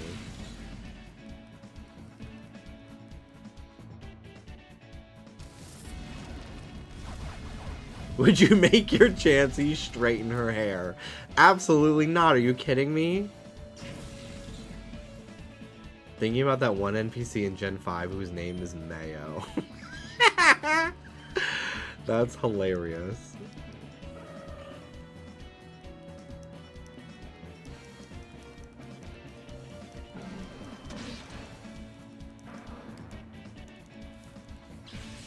Yay, goodbye. I always think Slugma is Gen 3. To this day. Because I didn't play Gold and Silver as a kid. I only met it in Pokemon Ruby. And like this game. Calcium and stuff, you know. My, you are impressive. That Pokemon should open its heart soon. Oh yes, I should tell you this useful bit of information. I hear that if a Pokemon has a closed heart, it's good to keep it with you. Rather than keeping it in the PC storage system, you should keep it with you at all times. Teddy Ursa can now be purified. How are these guys doing? They're doing okay.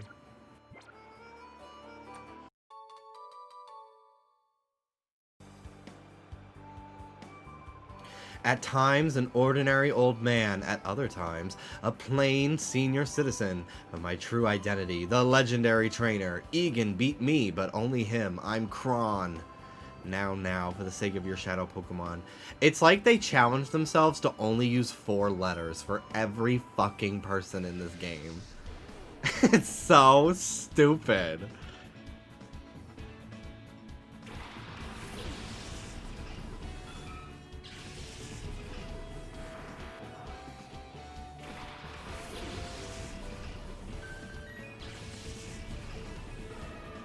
I'm not even bothering using the other Pokemon because I'm not going to use them.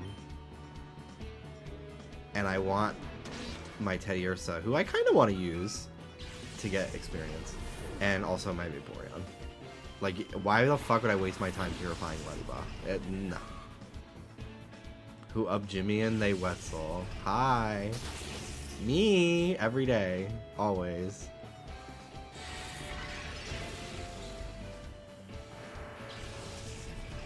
Terrifying animation. The fuck is that? It's so scary.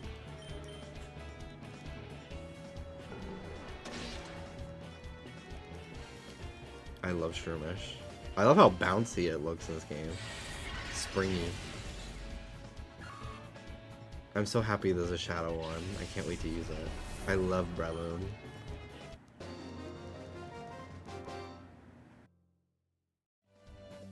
Hot. A hot battle that was. It dismays me to see that shadow Pokemon have appeared again. It's a sad world we live in. Here's a little something that may hasten how quickly shadow Pokemon can open their hearts to you. A cologne case. Nice. I'm told a scented cologne massage helps ease open the hearts of Pokemon. Rub down your Pokemon gently when you use that cologne case. We will be using that. as soon as I get Hound Hour. Jimby, welcome. Hi. Your shadow Pokemon should be ready to open its heart after the battles you've waged getting here. Now I shall be your opponent. And here's my partner, the one Pokemon that I caught as my first, and that has stayed with me ever since. Go, Pikachu. Off we go to our first battle in 5 years. Let's keep things tight. The fuck? I kind of want a big poster of Stop That Train. Me too. Also, in Coliseum, his Pikachu was like level 25 or something. And here, it's like level 7. It's 12. Did its muscles like atrophy? Like, what the fuck? Pikachu's so cute. I remember being so mad that this was not a Shadow Pikachu because I wanted it on my team so bad in Coliseum. I was so upset. Like, I feel like every kid, like, everyone in the world likes Pikachu. Like, it's just like, it's one that everyone likes. If you don't like Pikachu, I feel like you're trying too hard. But as a kid, like, Pikachu for a while was my favorite Pokemon. It's not my favorite Pokemon anymore, but, like, I still love it so much. But, like, oh my god. Like, I was obsessed with Pikachu when I first got into Pokemon. So when I got to the Safari Zone in Ruby and Sapphire, I literally would catch every Pikachu I saw. So I had, like, 4 or 5 boxes of just Pikachus. Yeah, and its model's really cute. Like, I love it. I love this Pikachu.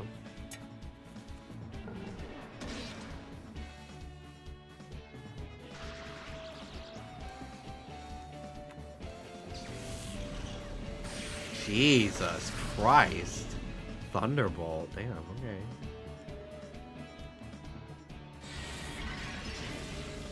What if Clefairy remained as the mascot? Would Pikachu be loved the same? I think so. Because, like, yes, people like Pikachu because it's, like, the iconic one. But it's also just, like, a good design. Like, other Pokemon have become mascots just based off their design, you know? So I feel like people would still fuck with Pikachu. But, like, oh my god, they made the right choice. Like, I do like Clefairy, but, like, Pikachu is, like... Pikachu appeals to everyone. Boys and girls and gay people and straight people. Everyone loves Pikachu. Oh, bravo. I say bravo.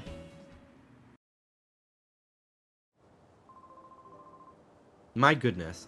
It was a white-hot experience, our battle. And to defeat my Pikachu, that takes real skill. Now let's see how your shadow Pokemon is doing. Ah, this Pokemon is on the verge of opening its heart to you. You've done a good job looking after it. Now you should use the power of the Relic Stone to finally open that shadow Pokemon's heart completely. I love this place. I feel like when I die and I'm looking back on my life, it's gonna be in like an astral plane that looks like this place. Like, this is what my brain will manufacture heaven as. Complete with the music and everything.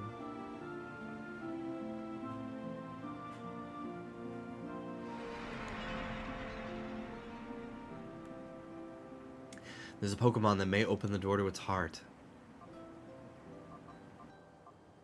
Here it is.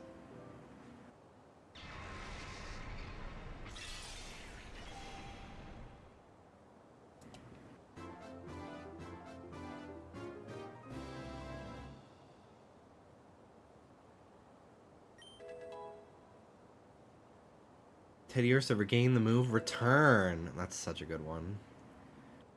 And refresh. Level 12. Level 13. Fury Swipes. Absolutely not.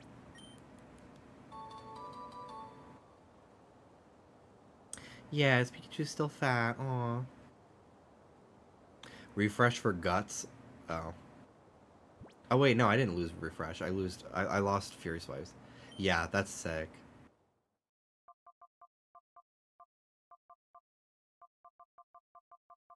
Oh wait, never mind. I don't know what I'm talking about.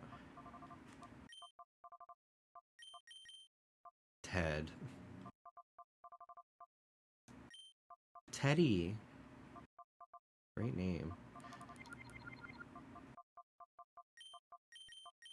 Moon.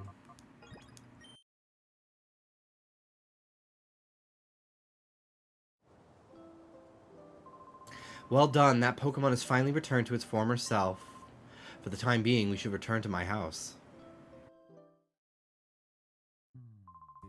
This is a cause for celebration. You successfully purified your first shadow Pokemon without incident. Still, one can't be too happy, not with the knowledge of Professor Crane's abduction. You see, he was a frequent visitor to Agate up to several years ago. He was conducting extensive research into the Relic Stone, you see. He said that it was for completing an entirely new purifying system that his friend thought up. I wonder where the kidnappers have made off with Professor Crane. It must be worrisome for you, too. Ooh, there's Mudkip and what is that? Oh, it's Ludicolo. Damn, everyone's got a picture of Ludicolo in their house. It's crazy. Seeing all these cool Miis, but remembering they can't be shared. Yeah. But if that's the price to pay for a profanity filter not being in the game, I think I'm okay with it. About that abduction, dear. Didn't you need to mention what Vander saw? Yes, that's right. I need to tell you about Vander. We have a friend by the name of Vander who lives on Mount Battle, which is a place of training for trainers. Vander claims to have seen sinister characters out in the desert, where few people dare to tread. Sounds intriguing, yes? Mount Battle is to the northeast. Be sure to visit it. May I have your PDA number? I like the flooring in this place. I would want that kind of flooring in my house. I like it.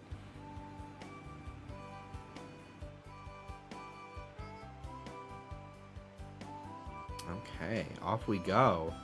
Is my team still fucked up? Yeah. Well, I can heal at Mount Battle, actually. See, I don't know if you can see Mount Battle on the map. Yeah, it's so weird how these ones are modeled, but not these ones.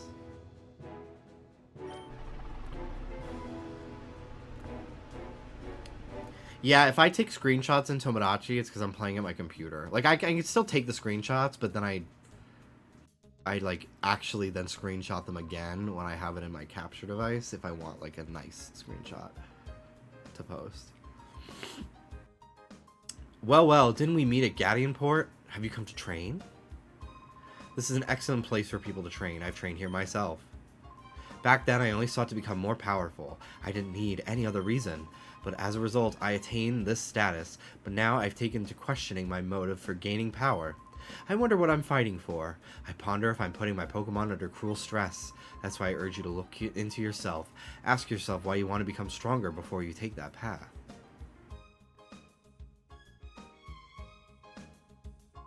You've come to Mount Battle? Are you here to train Pokemon? Very well. If you train at your young age, you'll certainly become a fine Pokemon trainer one day.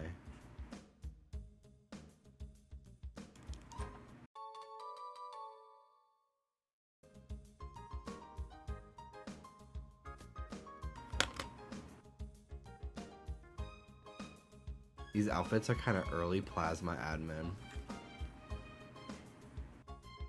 I see it.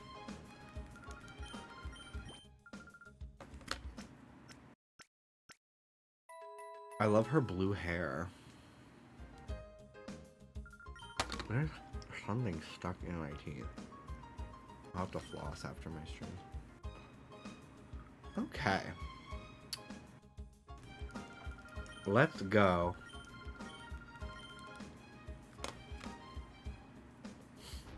What do you think of the FIFA collab? Oh, the Labubu? It's pretty cute. I like the blue. It's very striking. I would take the clothes off and put on different clothes because I don't give a fuck about football. Beauty Miru. It's like the first fucking actual sounding name. Wurmple. I love Wurmple.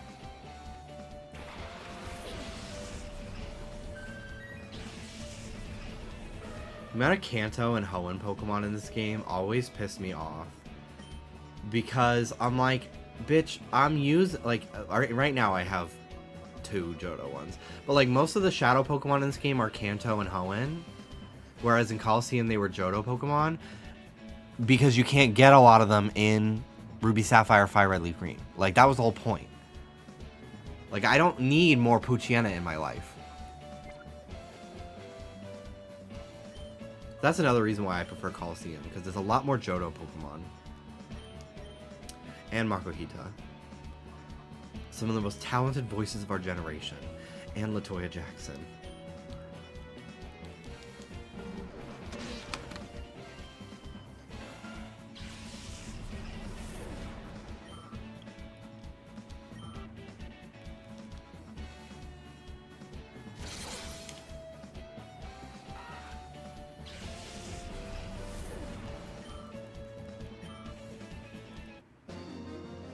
I need to floss.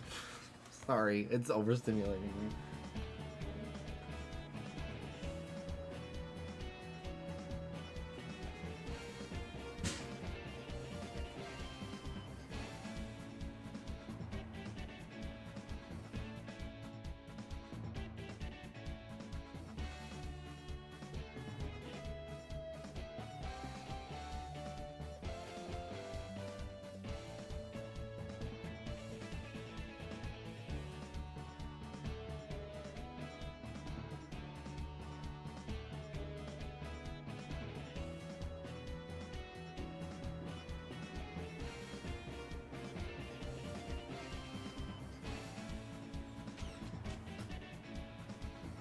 Okay.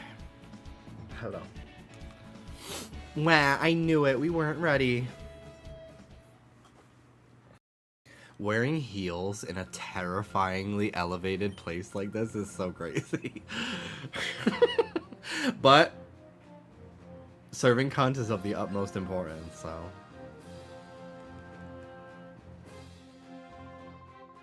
In the mood to slam the toilet seat cover. You and Ruby. Alex is trying to let us know she wants water, y'all. Casual dude. Crydell. Okay. Hi, Ivan.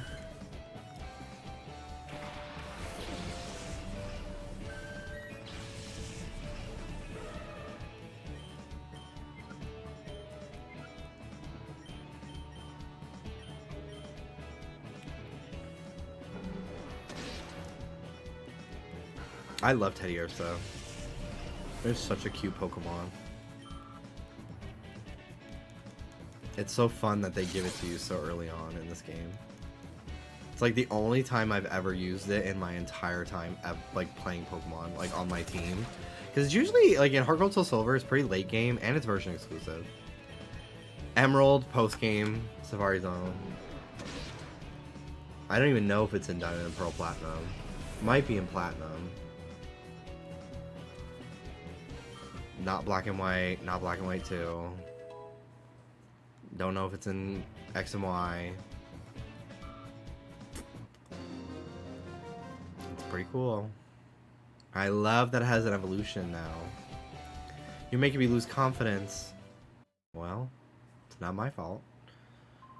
You're way too strong to be training in Area 1. Huh? You came to see Vander? Oh, no wonder. I think Vander's still teaching out here. You may even see him in the next zone.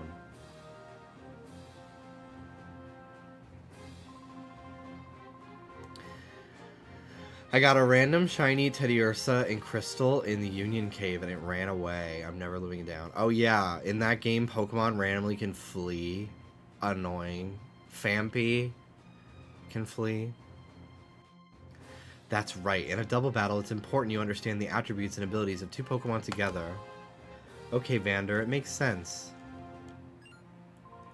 Oh, are you a knockout battle challenger? I hate to disappoint you, but we're not running the challenge right now. We're in training, you see. Oh, Egan sent you to see me? Oh, to hear about the desert. Oh, to hear about the desert.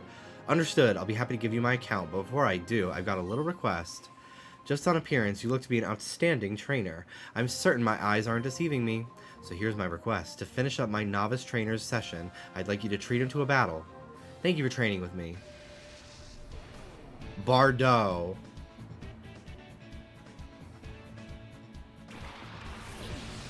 Bitch, we don't talk about Bridget. We all found out she was racist at the same time, I guess. I didn't really know who she was in general. But the first time, I didn't even really pay attention to that Chapel Roan lyric about her. I found out who Bridget Bardot was when she died, and everyone was like, she was racist. I was like, oh, well, glad I wasn't a fan of her. That sucks.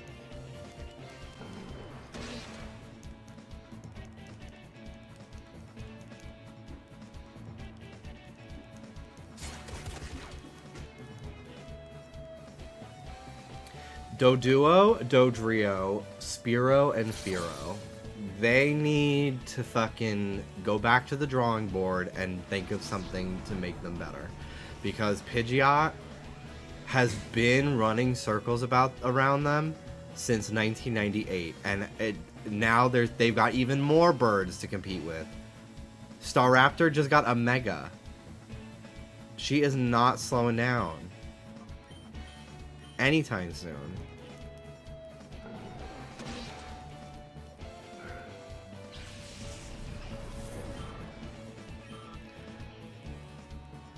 The anime did irreparable damage to Spiro and Firo's reputation. Because not only is it already dealing with being ugly, it's also like Ash's nemesis.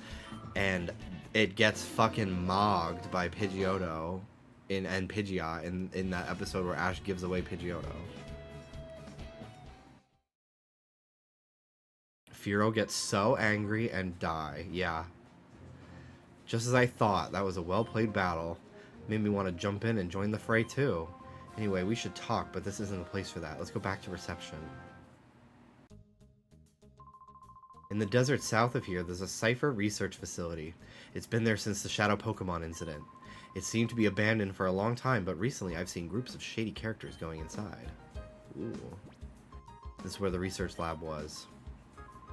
Shady characters were seen at the lab in the desert in the south. Are they somehow connected to Professor Crane's abduction? Alright, let's save. Because it has been a minute.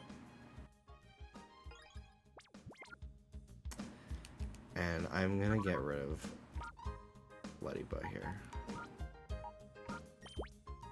Because I'm gonna be catching a bunch of shit soon, and I don't need it taking up the space. I'll leave. No. I'll leave Pucciano. Just so I have an extra thing. And we'll heal.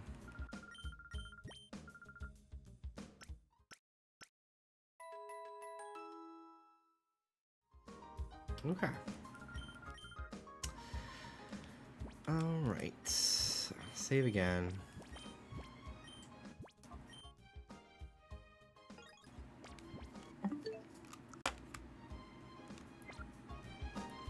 Okay, guys. Thank you so much for watching today. Have a wonderful rest of your Friday evening. And I should be able to stream again tomorrow. Okay? Okay. Thanks for watching, everyone. Love you all. Take care of yourselves. Have a good night.